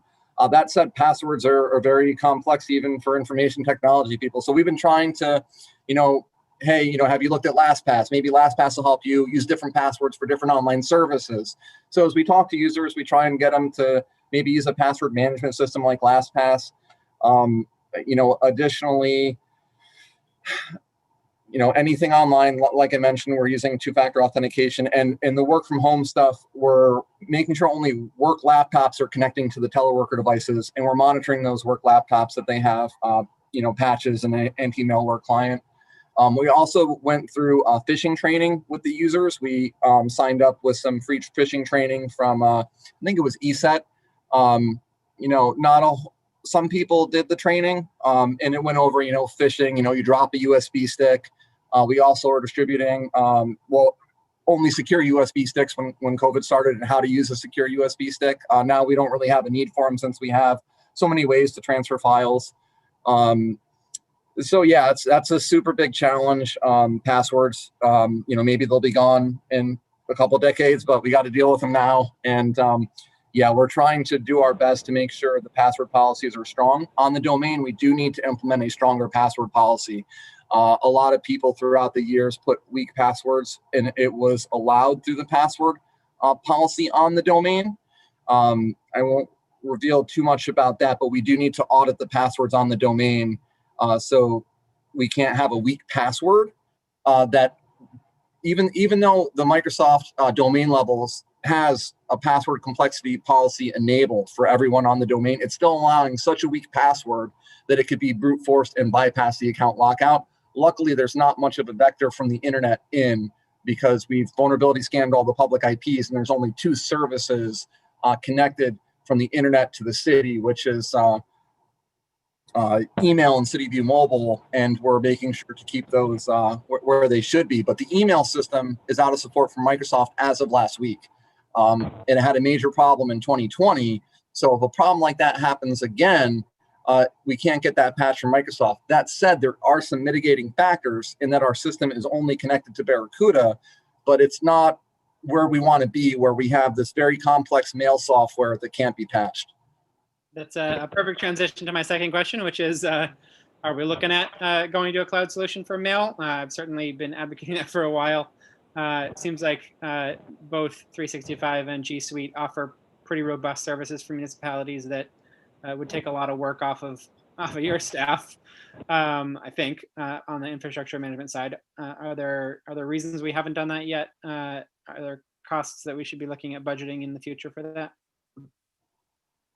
Well, I mean, if you look at the cost, if you factor in the true cost, it might be less expensive to go into, an Office 365, because you have to maintain the storage, the servers, you have to do the patches, understand the system.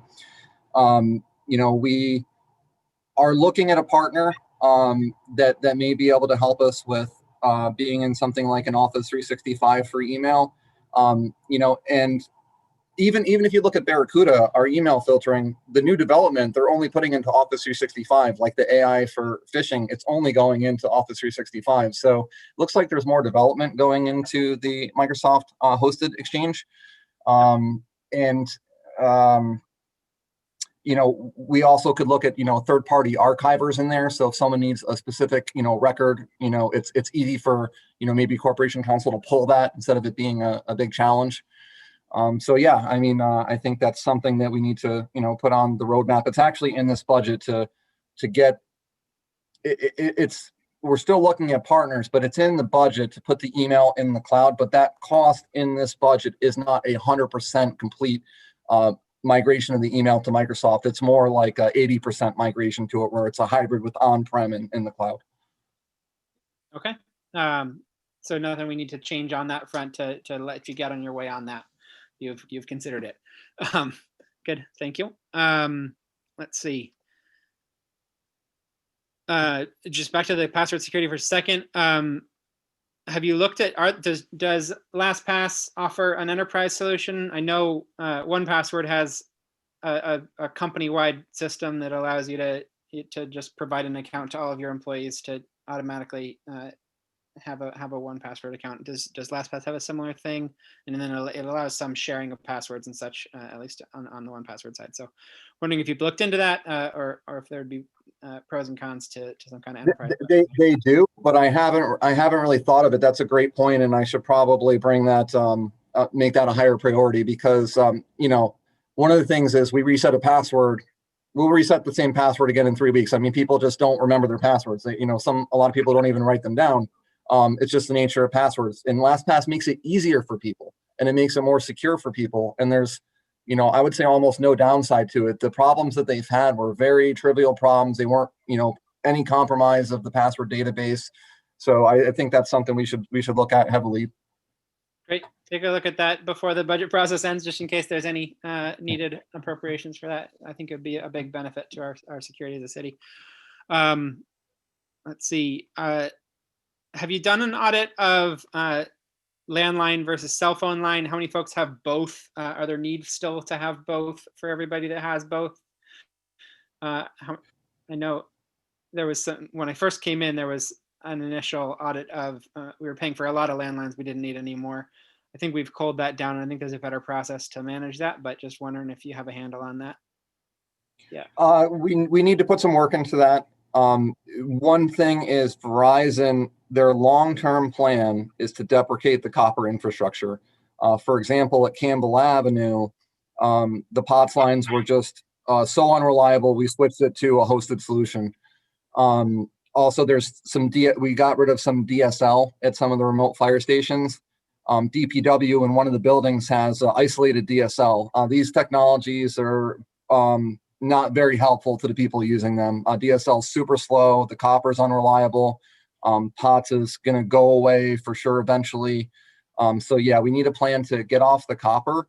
And, you know, as far as a replacement for voice solutions, you know, some type of hosted solution is probably better than an on-premise PBX solution, because you get an on-premise PBX and you have to maintain it, where, you know, there's no need for the on-premise phone infrastructure anymore. It's, you know, in a data center somewhere. So yeah, I mean, the new fire, you know, City Hall has a modern phone system. The police have a modern on-premise phone system. The fire department has a modern system, the same system as City Hall. By modern, it integrates both the landlines and cell phone in a deeper way, or just that it well, you know, they're desk phones, but not only are they desk phones, you know, for example, say there was COVID again, the same people with the desk phone, since it's on a modern system, you could install a UCAS application, which is like, you know, it almost looks like a, you know, like an AIM chat. You can chat to anyone in the phone system or click call, and it's on your mobile phone.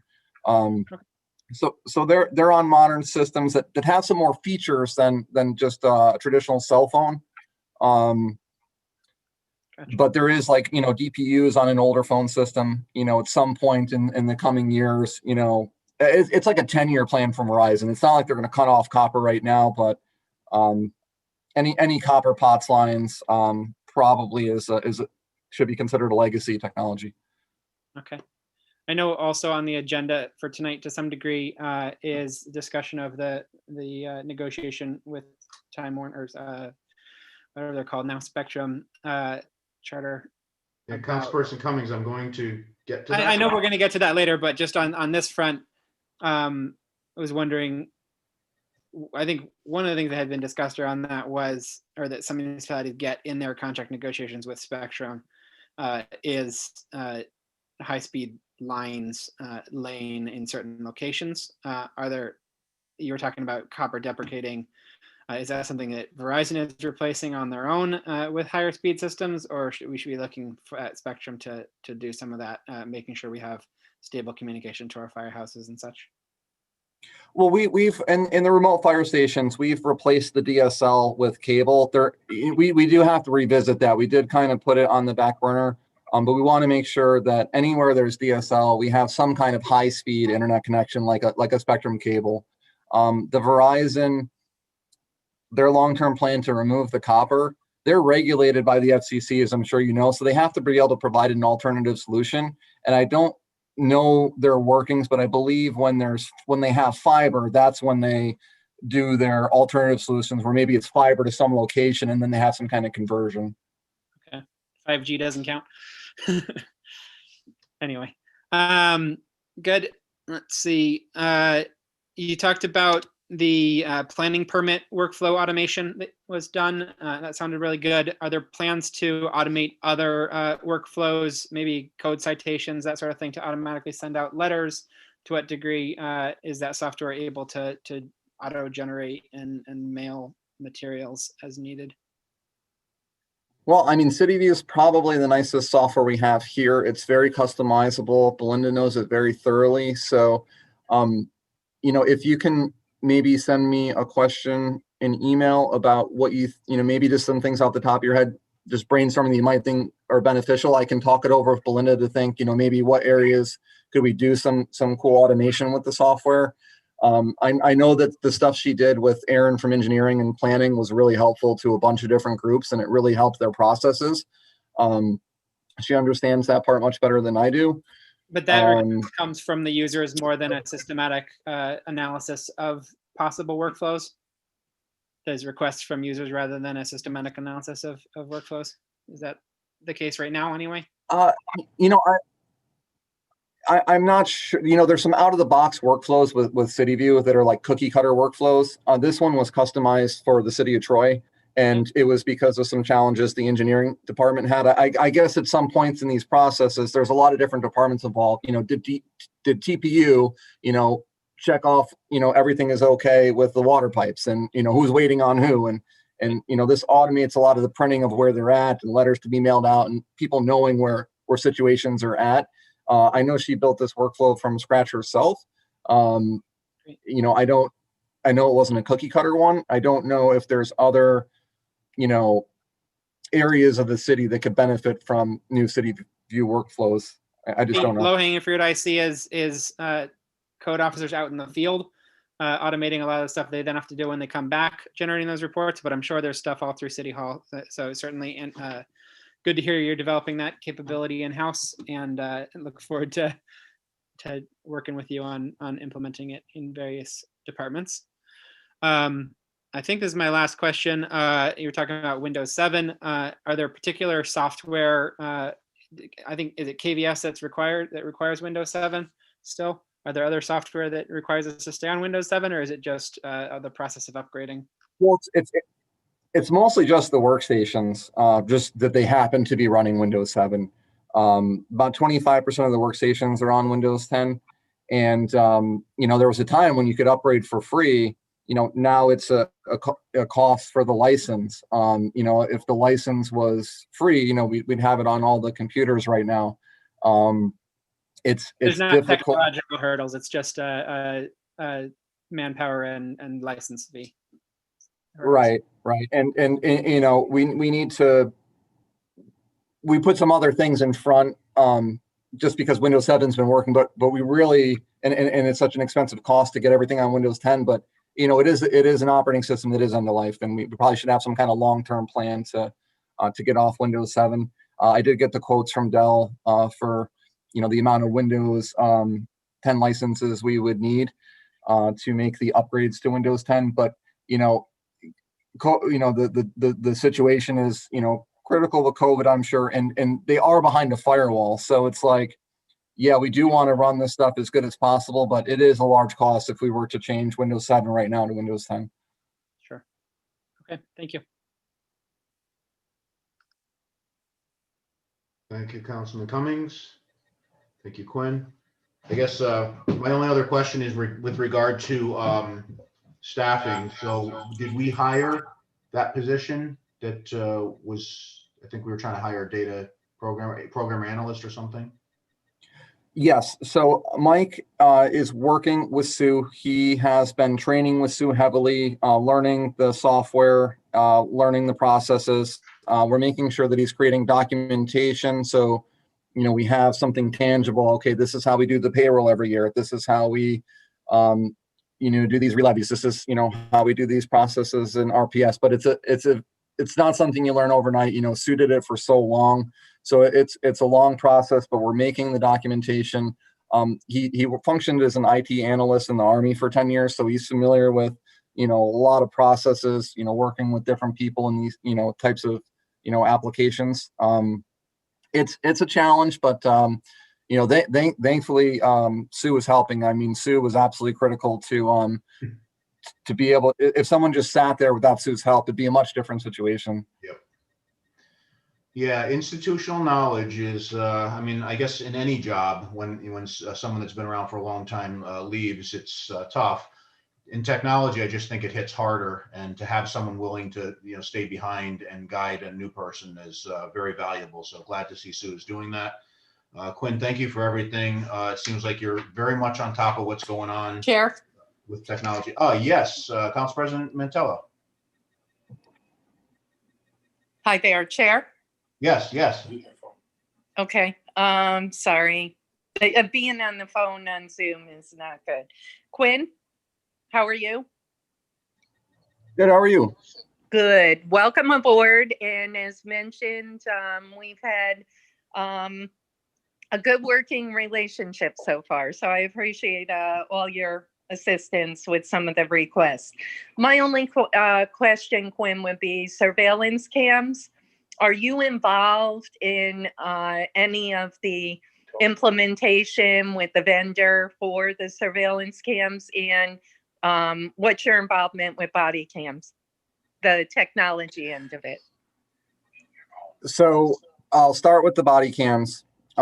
We had a couple meetings with Axon, and I was just advising the relevant people in the PD over there that, you know, they gave us a couple options. One was to do stuff ourselves. One was to have Microsoft do it. I thought it was a no-brainer to have Microsoft do it because their environment is more robust. They're monitoring it better, and there's more people maintaining it.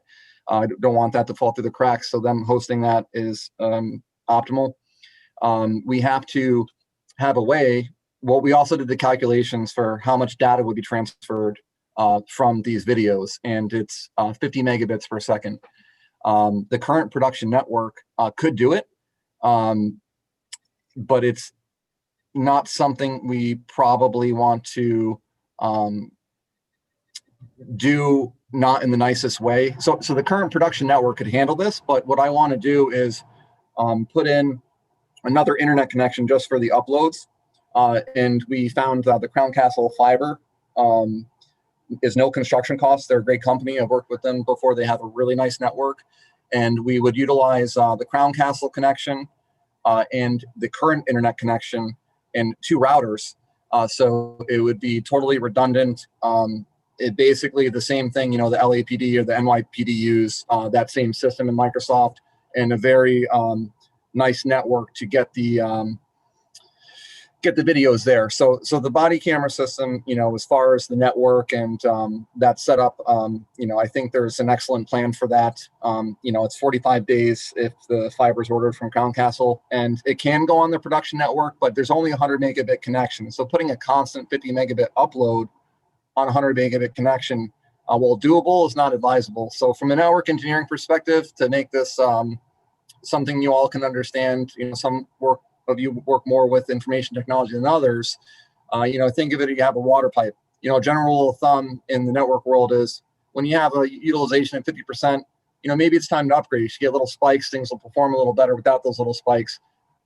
It's possible putting the traffic on the current network it would probably be fine, but it could make things a little slower every once in a great while. And it's just nice to get it on a nice system by itself that works. We know it's going to work.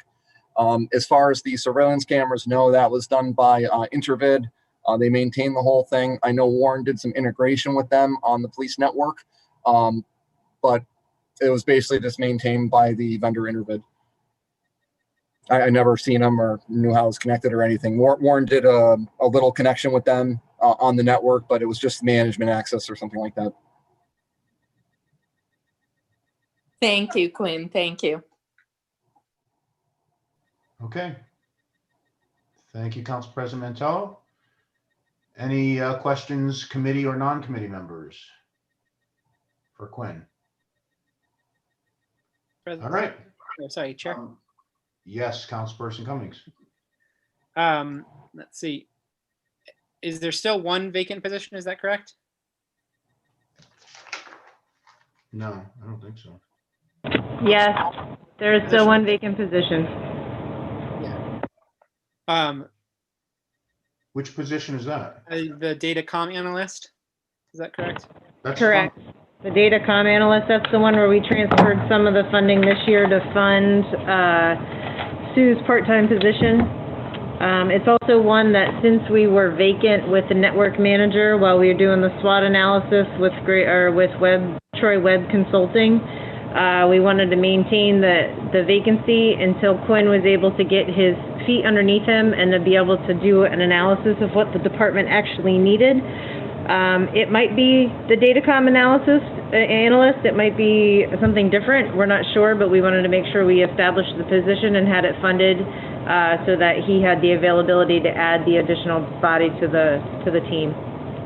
Okay, so we may look to change that early next year, but either way, it's good to have it in the budget.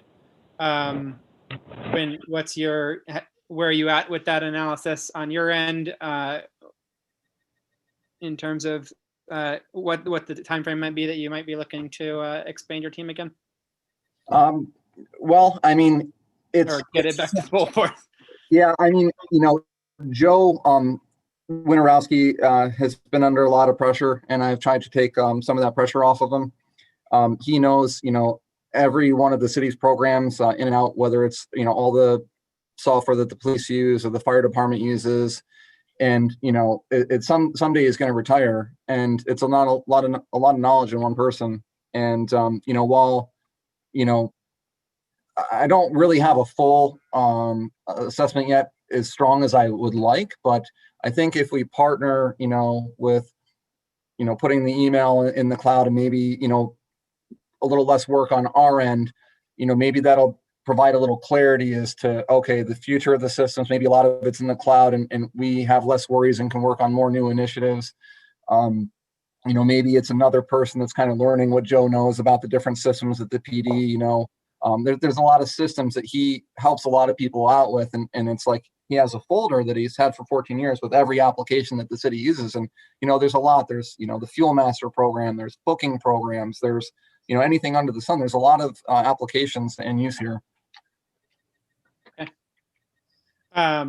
So looking at January likely, or maybe April timeframe to have that figured out? I think probably April, to let some things settle in what direction we're going and where we're at. January seems coming up a little quicker. Yeah.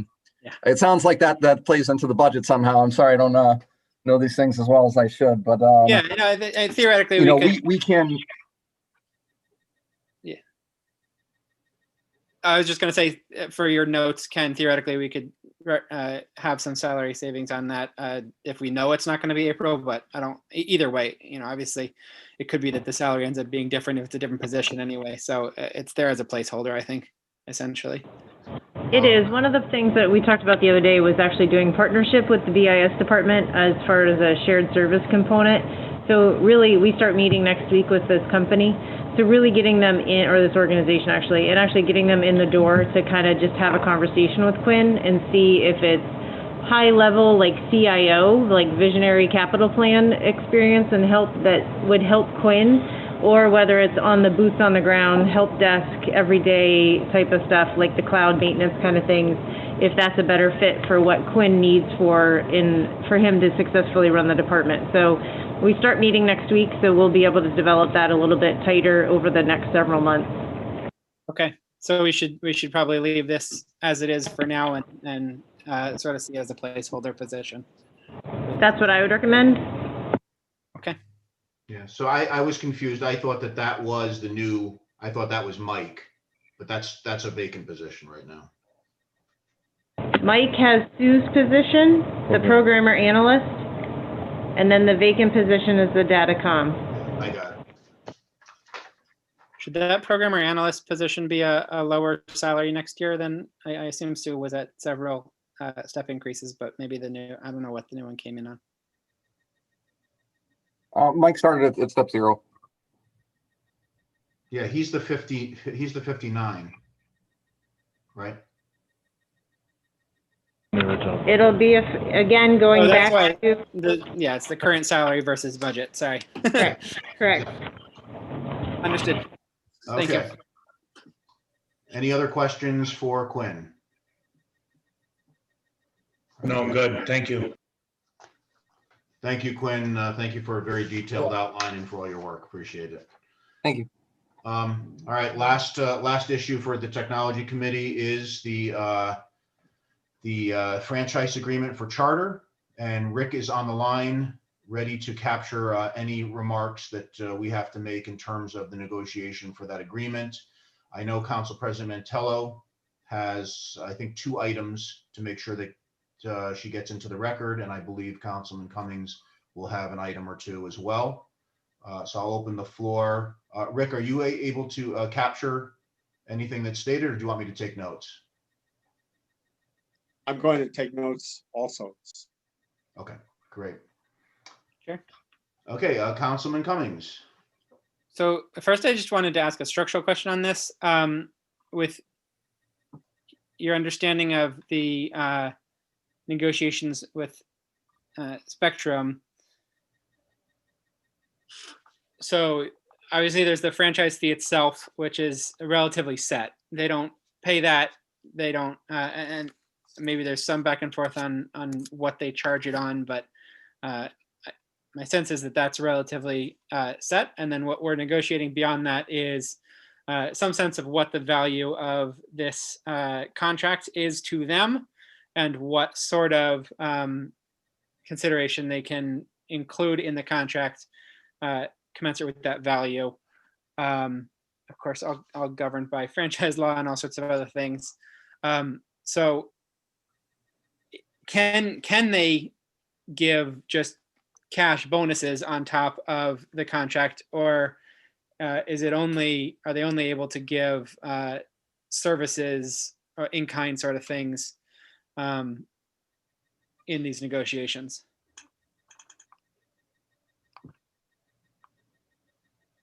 The franchise fee itself is capped at 5% of gross revenues.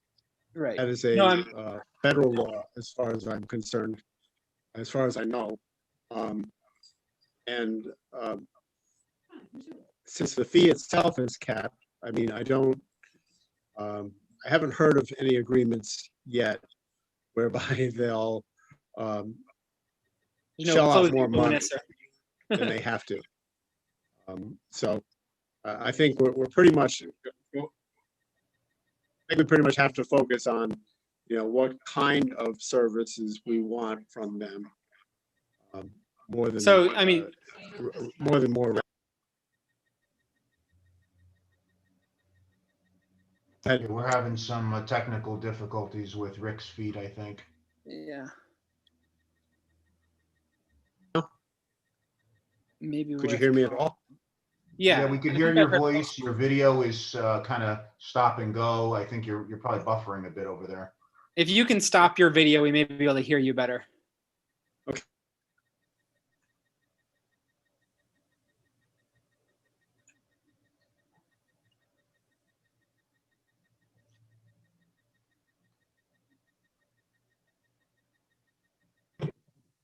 Okay. Can you hear me now? Yes, much better. Thank you. Let's see. So for example, I know in the past there's been discussion around open access network option. I don't know that that's as needed as it once was, although I'd love to hear any input from the public on that in the future. But obviously that costs them something. That doesn't come out of the franchise fee itself, right? That's just a sort of in-kind service that they can offer as part of this negotiation? Yes. But they can't offer just cash bonuses. All they can offer is in-kind services. Is that correct in terms of the framework? I'm not saying they couldn't offer cash bonuses, and there may be a specific item that could be bonused somehow or another, but I'm saying it is highly unlikely that they will want to negotiate it in that direction. Understood. Then I guess from my perspective, the core thing is to reach out to the public, but also each other in terms of what sort of services we may want to be asking for in those negotiations. For me, the big one is public Wi-Fi in parks and at public buildings. I know there's also some municipalities that have gotten dedicated fiber lines to schools and to or dedicated high-speed lines of various kinds to public buildings. But certainly, obviously, I know the deputy mayor has been working close with a bunch of these companies over the past year, making sure we get access for folks who need to be schooling from a distance.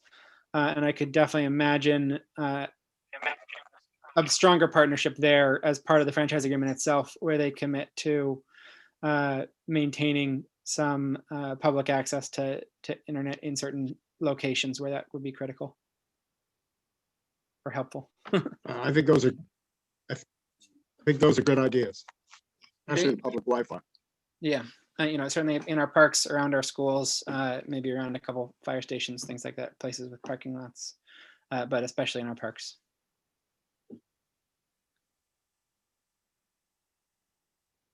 That's it for me for now. So Councilman Cummings, do you have can you turn that into a specific request? Is there a request for public Wi-Fi? Is it for fiber? I mean, I would say start with public Wi-Fi in all of our parks. I know some of there could be some discussion into the future as to which parks are easier and which are harder on that front. But if they can offer it, I think getting some public access to the internet throughout our city would be tremendously beneficial to our constituents.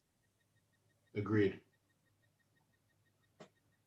And I think, that's the kind of thing where it may cost us a lot more to do than it would cost them. So it would be a service where it would be an in-kind service that maybe doesn't cost them a ton, but would provide a lot of value to us. That's the sort of thing they might be interested in, I think. Yeah. The other big thing from my perspective is anything we can put in there on requirements for them to clean up their lines on our poles. I've certainly seen pictures from folks in terms of the giant rat's nest that end up, and I know some of those are Verizon lines, some of them are other lines, but at least the ones that they control, it'd be great to have a standard making sure that they don't just run a new line every time someone signs up for service. They're reusing the lines and or taking down the old lines before they put in a new one. So we don't end up with a ton of them. I know that has also impacted service in some places. I heard about one small business, which I can give you more details on offline, which had an ongoing issue with their internet, just wasn't working, and finally got a technician out after a tremendous amount of time and effort on the business person's part to actually go out, and they found that there was just too many steps in the connections on the poles in a way that ended up making the connection much less stable. And so those sort of ongoing maintenance on the poles would be really helpful, both in terms of the reliability of their service, but also in terms of the mess in our city. Certainly, there's nothing like a giant rat's nest of wires to disrupt a neighborhood view. And clearly, line problems are contributing to Rick Morrissey's internet problems. We got to stop talking about these contracts. All right. Councilman Cummings, was that the list of your items?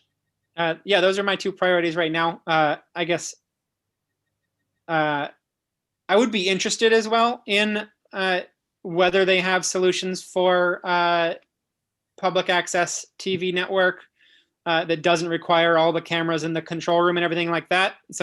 My sense is that there may be technologies now that would allow people to provide them with a streaming key. For example, right now we're streaming to YouTube with a streaming key, and it may not be that hard to provide the Spectrum office with a similar key and just go live on TV as well. So I don't know what the technologies there are, but I would ask their negotiators and their technicians whether that's a thing that's still a giant technological hurdle or a relatively easy thing to dedicate a new digital channel and allow broader access to these meetings and to other civic participation throughout the city. So that's public access without the public access studio, basically. Yeah. So there are solutions out there. We've been talking to a couple other municipalities that have public access TV and then expanded those networks, so to speak. So we've been talking to them about their solutions and what those possibilities are and how they negotiated that into their contract. So we're hopeful that we can, as time goes on and we can have more inclusive conversations, we can get those solved. Great. Look forward to that. Certainly. Thank you. Okay. Thank you, Councilman Cummings. Council President Mantello, are you there? And do you want to discuss your two items? Yes, I am here. Hold on one sec. I really hate Zoom on the phone. Rick, couple quick things. One of my big things was right-of-ways. And I do want to go on record. I agree with everything Councilmember Cummings stated in terms of Wi-Fi at our parks, hotspots, etc. So I do hope that we pursue that. Additionally, I would like them to look at some type of permitting procedures when it comes to right-of-ways, so they aren't really monopolizing our right-of-ways and just, walking all over us. And obviously, like you said, there's a max amount of money, so whatever max we can get out of that. But, the right-of-ways are a concern also. Normally, I did look, are these agreements like 10, 15-year type of agreements? I believe they're 15-year, maybe 20-year type of things. I think you're about right. 10 to 20 is a Okay. fairly long agreement. Okay.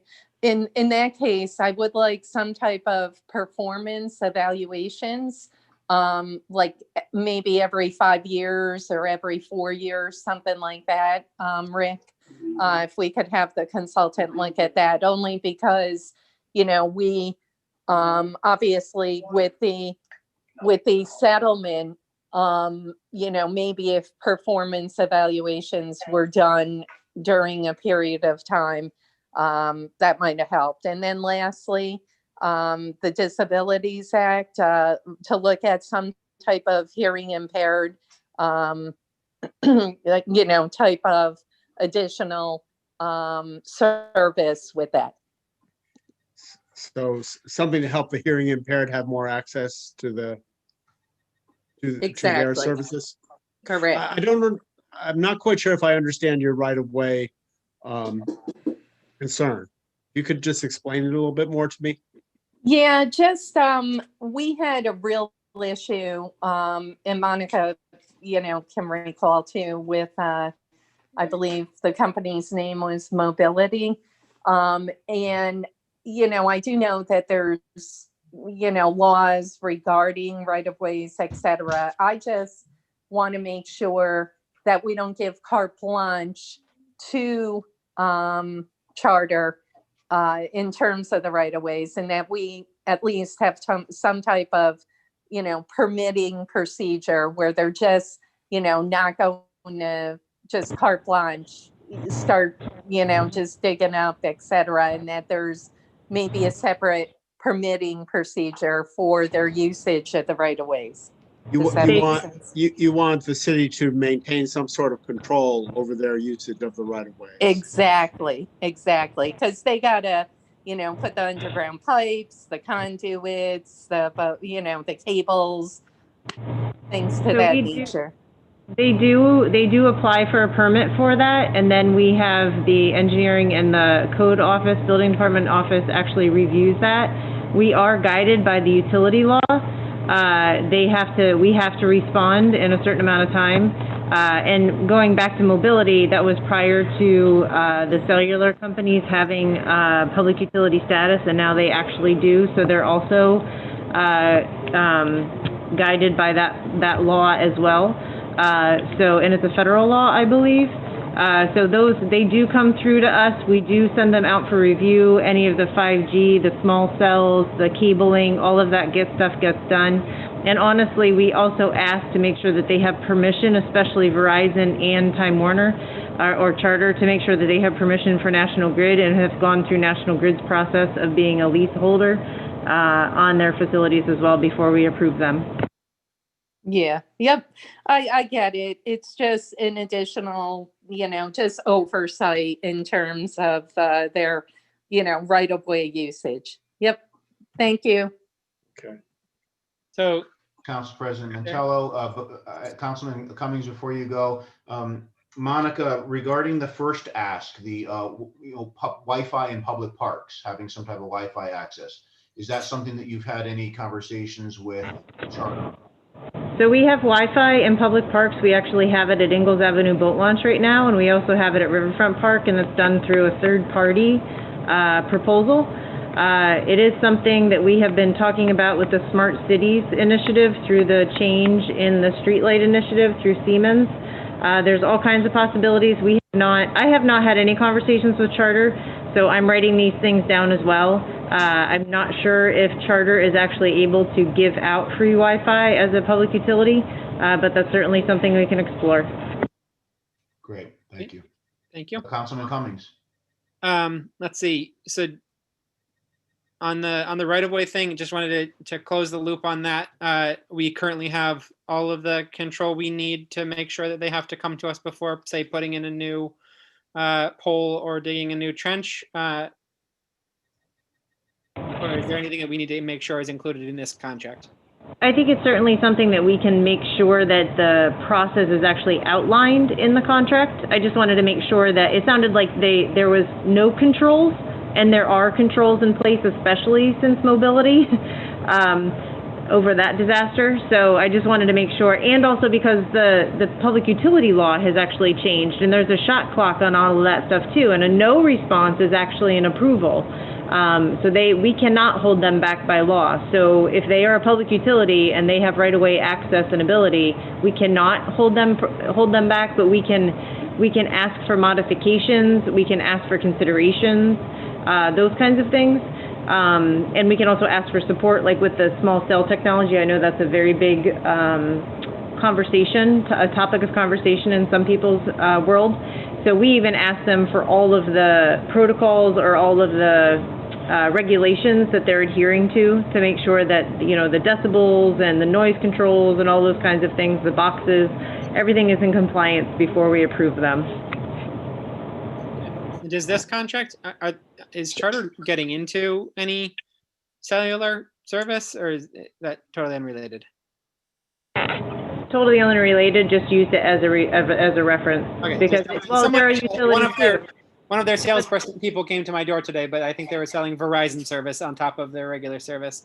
Oh, you know what though? I think Spectrum is actually in the cellular phone company industry. They are. They said that they use Verizon's towers, but we should make sure that we're aware of what they might be able to do in terms of installing 5G, etc. No, absolutely. Chair.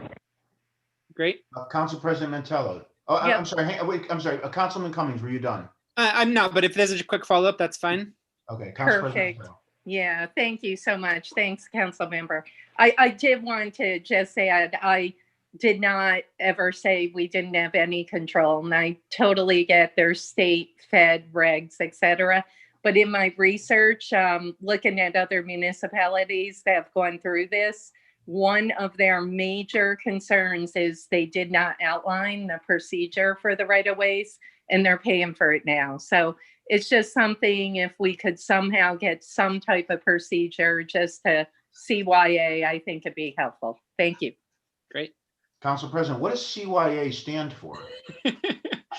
Cover your assets.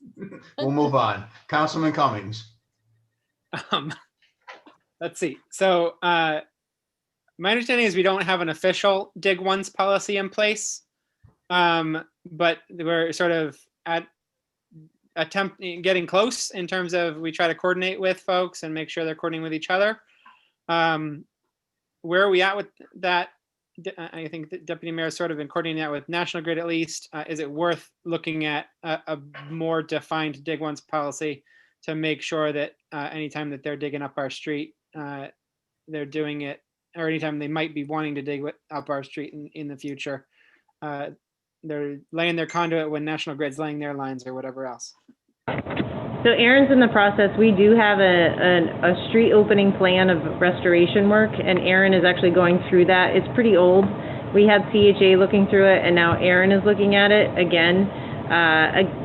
just to make sure that it's updated, to make sure that it mirrors what we as a community want, you know what I mean, as far as, you know, if National Grid or, you know, Charter digs a trench through the street, we're actually doing a restoration. I think we talked about this before, a bigger restoration than just, you know, a 1.5-foot patch down the road.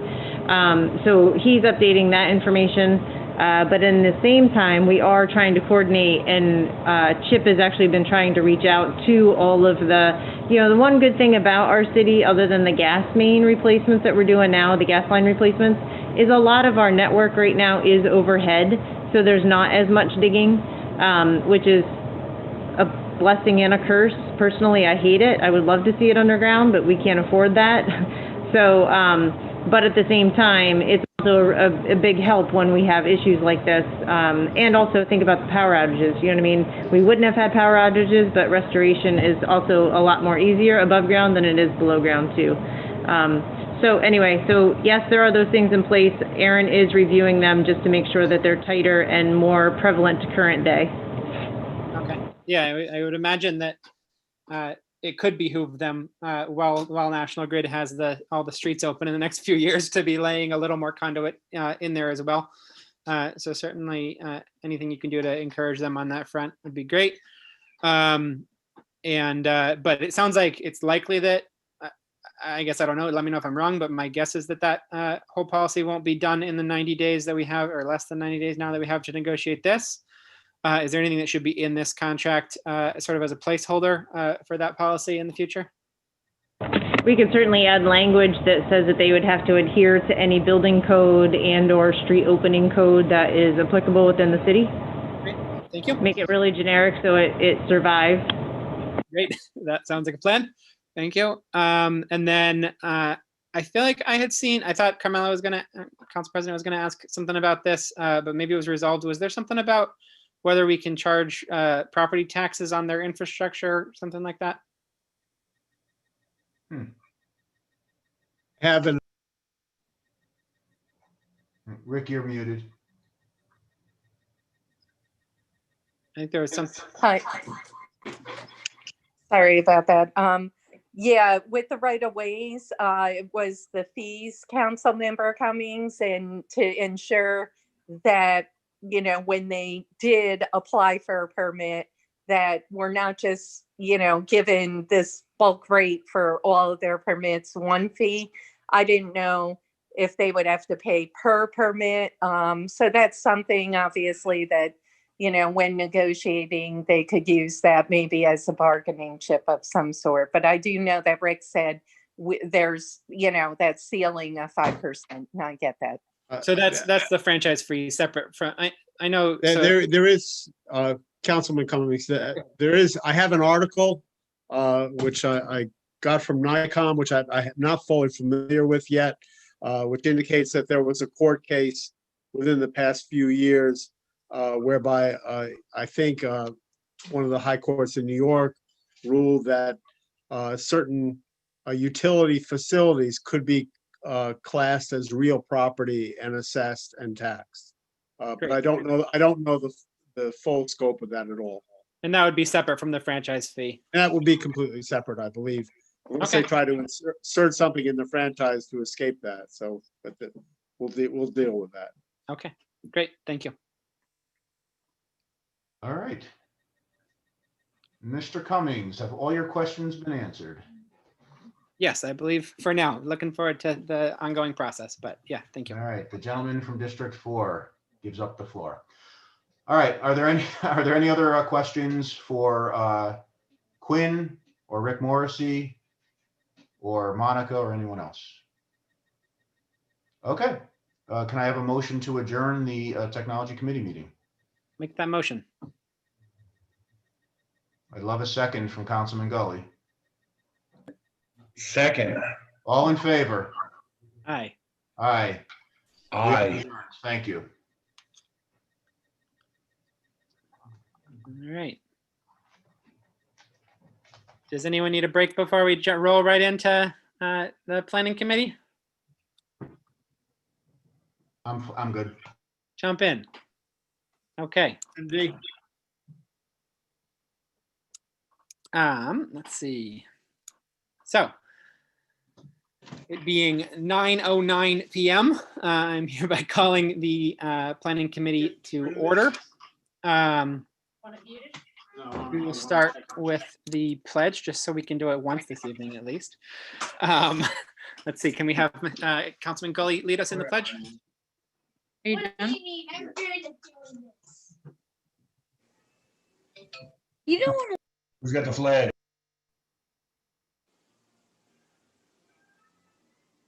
I pledge allegiance to the flag of the United States of America, to the republic which it serves, one nation, under God, indivisible, with liberty and justice for all. Was that 100% correct? I'm not sure. Thank No. you. No. Um, It's 9:09, guys. He's doing well. Let's go with the roll call. Councilmember Ash McPherson.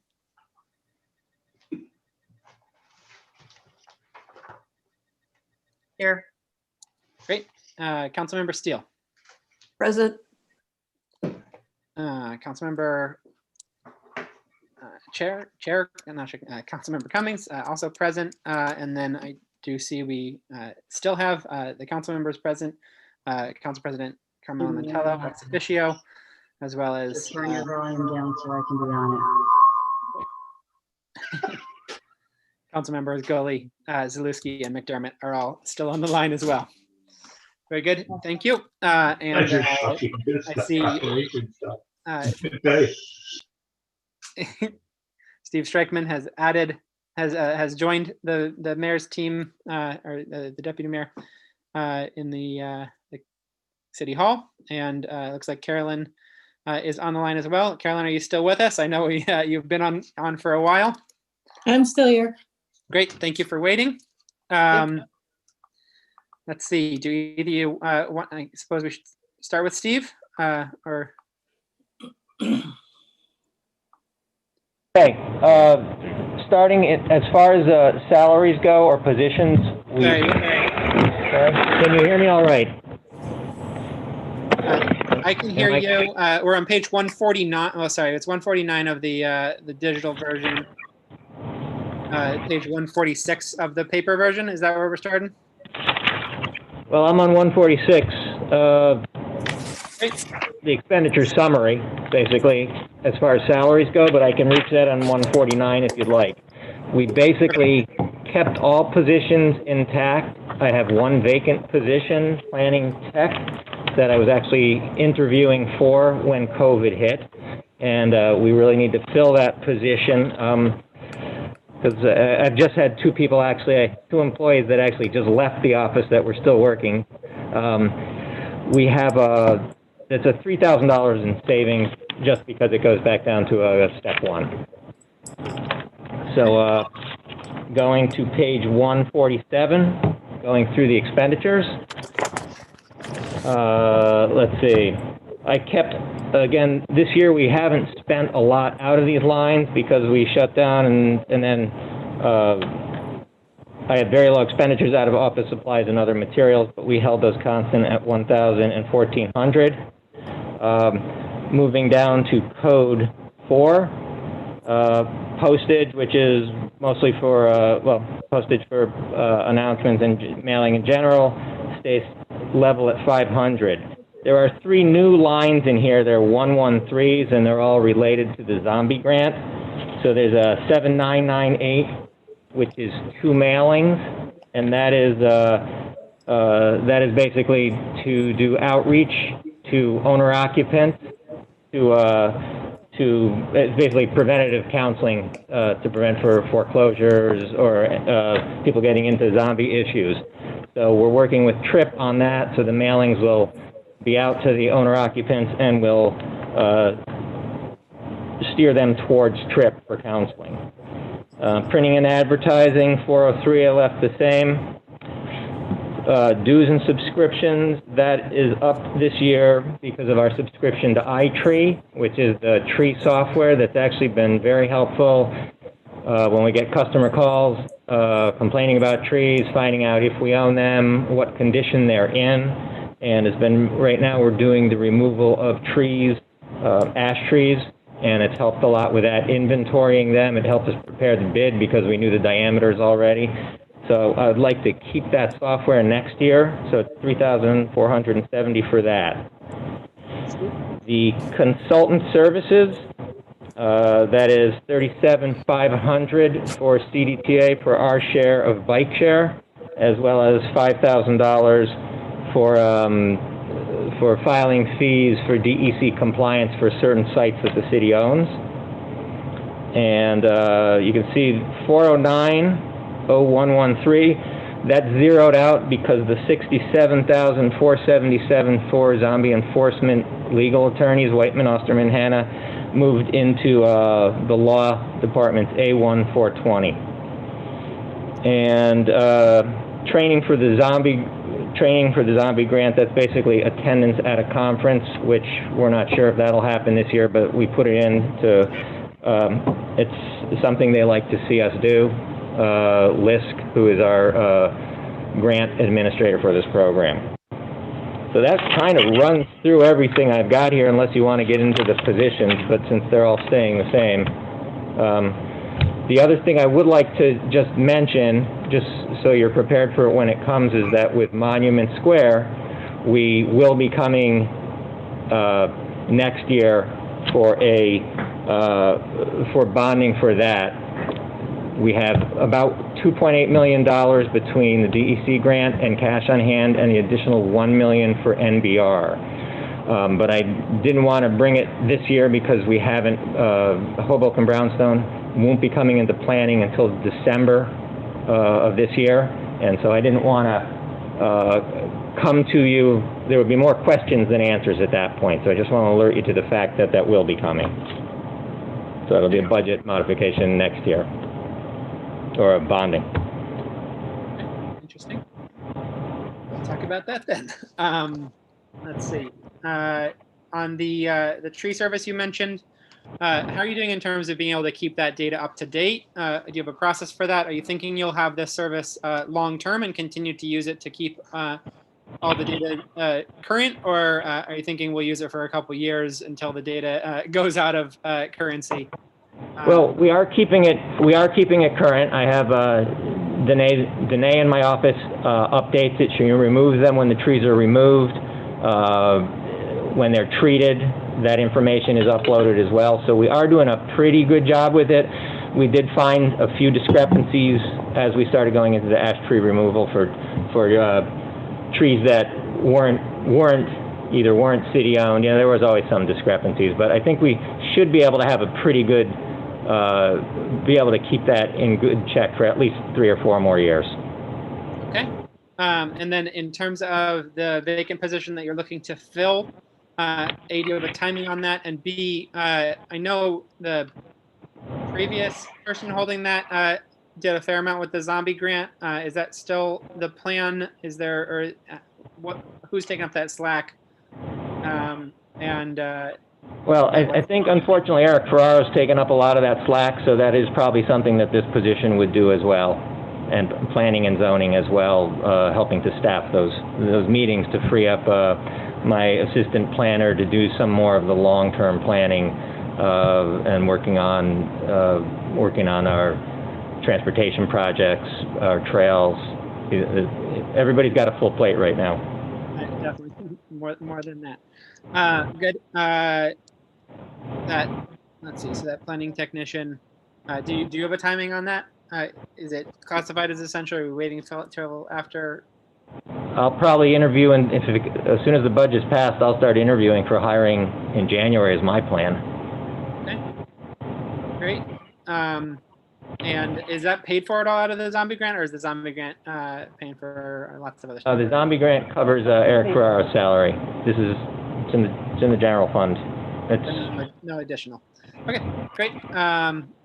Do any other committee members have questions?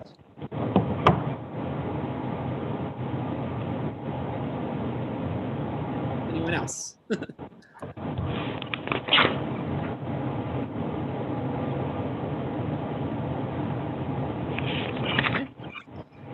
We talked about in the mayor's office the the grant writing process. How is your office doing? I know obviously planning is an area with a lot of potential for grant writing. I know you handle several, and your staff does as well. How is that in terms of workflow and in terms of? Well, it certainly would be nice to have the assistance, but you know, we got the $1 million NBR grant. We have James we actually got ranked very high on a trails grant. We ranked #1 with Albany, but they got the funding because there wasn't a lot of it available. So we are able to handle the grants, but it's, you know, there's a lot of stuff to do. So any assistance would always be helpful. All right. Do you have subcontractors that you contract any of that out to, or is that all through engineering? We don't have any subcontractors for grant writing. But obviously you partner closely with engineering on some of their projects. We're talking every day, yes. Very good. Okay, I think that's it on my front. Our next section is the zoning and planning boards. I think that's pretty straightforward. I have a full contingent right now. Oh, sorry. Chair. President Nantello, go ahead. Sorry about that. I just had a quick question on Steve, regarding One Monument. Should we be seeing any payment or anything in the revenue category regarding even you know, any revenues from One Monument? I don't see it in the budget anywhere. No, that is the agreement with them was $600,000 towards a public amenity. So there's no revenue in. There will be an offsetting of an expense that we would likely have otherwise. Have they outlined their amenities yet, Steve, or no? No, we're still waiting for. They have hired their engineers, their architects, and they're working on their site plans right now. So we will anticipate seeing things in December. Okay. And we technically still own the property, correct? The city owns the property. Okay. All right. And next year, are you looking, you said about $1 million to bond? Well, it's a total of $3.8 million. We have about about 1.4 in cash. So the rest of it is all reimbursed. So, you know, the 1.5 for DE, Department of State, and $1 million for NBR. So okay, and that's reimbursed, correct? That's all reimbursed. Yep. Most likely it would be a cash flow ban because of the grants and the cash position. Yeah. Gotcha. Okay. Depending on the project. Obviously, depending on the project that comes in and the cost of it.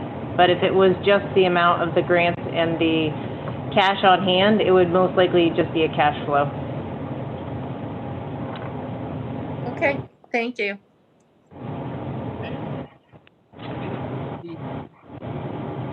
Self-evident planning commission and board. Anything you want to mention on that, or any questions from anyone on that?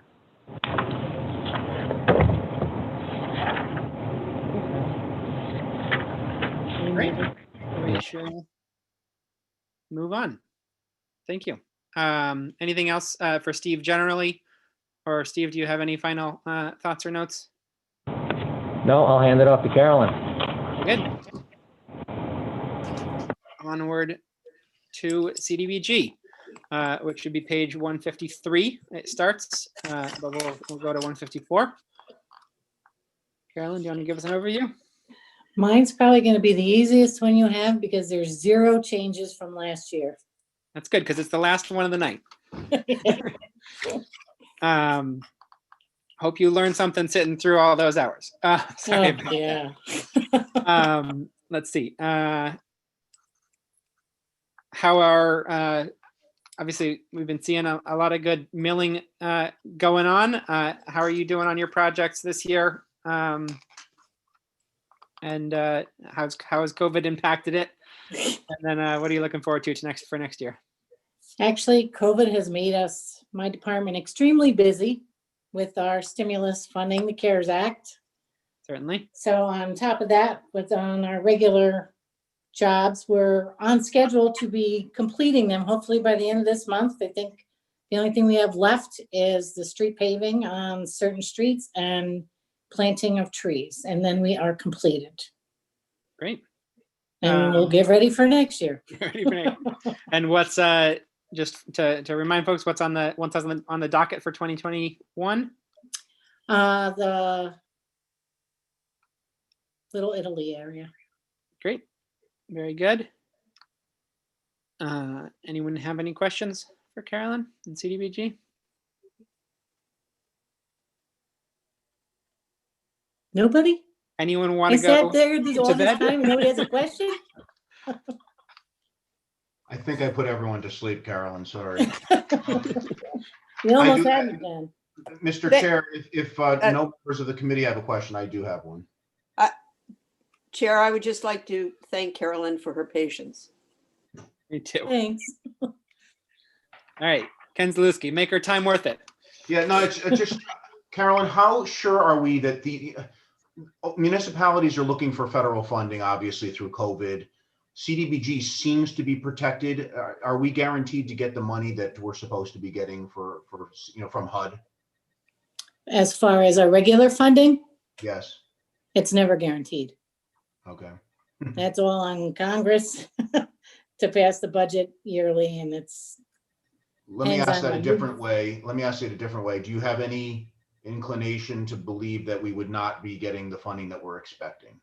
No, not at all. Okay. Nope. Thank you. Yep.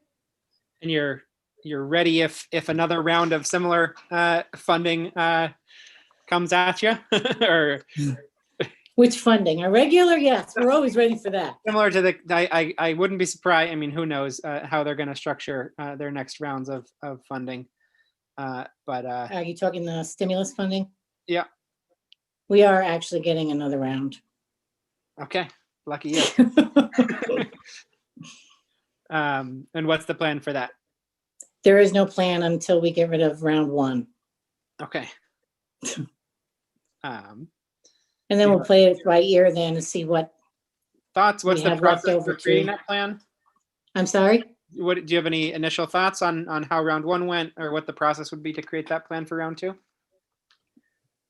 Well, we're still in the process of getting round one out. So it's with businesses and not being used to application process and then the rules and having to keep going back and forth. And so we're at a pretty good shape now where most of them have gotten the documentation that we need to move forward.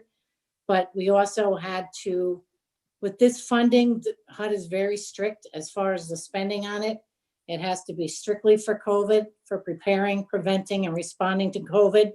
And of course, not that I would fault any businesses for trying to work around it. So we had to keep a lot of people back on track on what the funding was for. But now we're in a good spot where I think once our accounts are set up, we'll start being able to spend it down. Okay. And is your anticipation that round two would be relatively similar in terms of maybe a new round of businesses or a new round of the processes on your end would be similar though, or would It's got to, yeah, it's going to have to stay the same because it's got to be under the same pretenses, which Okay, is so going you're to not make it a gonna little have bit. to reinvent things again. Yeah. Well, things could change over the winter too. Sure. So Sure. there could I'm be sure other there will be a whole new set of mandates challenges. expected. Right. Okay. Well, that's very important work, especially in this time. So thank you for doing it. Thank you. Yeah. Any further questions? Anything else from your end, Carolyn? No, I'm good. Well, great. Thank you so much. I will take a motion. Motion. Motion to We have a motion. We have a second from Councilwoman Steele. All in favor? Aye. Very good. Thanks, everybody. I'm gonna just jump in here and remind everybody, Thursday, 2 days from now, October 22nd, 5:30 p.m., we have a law hearing. 5:45 p.m. is the review of the capital plan. 6 p.m. is a finance meeting. And tomorrow you will be getting the notice and agenda for a special meeting that will be called for immediately after that. We will see everybody then. Very good. Thank you. Awesome. Good night, all. Thanks, everyone.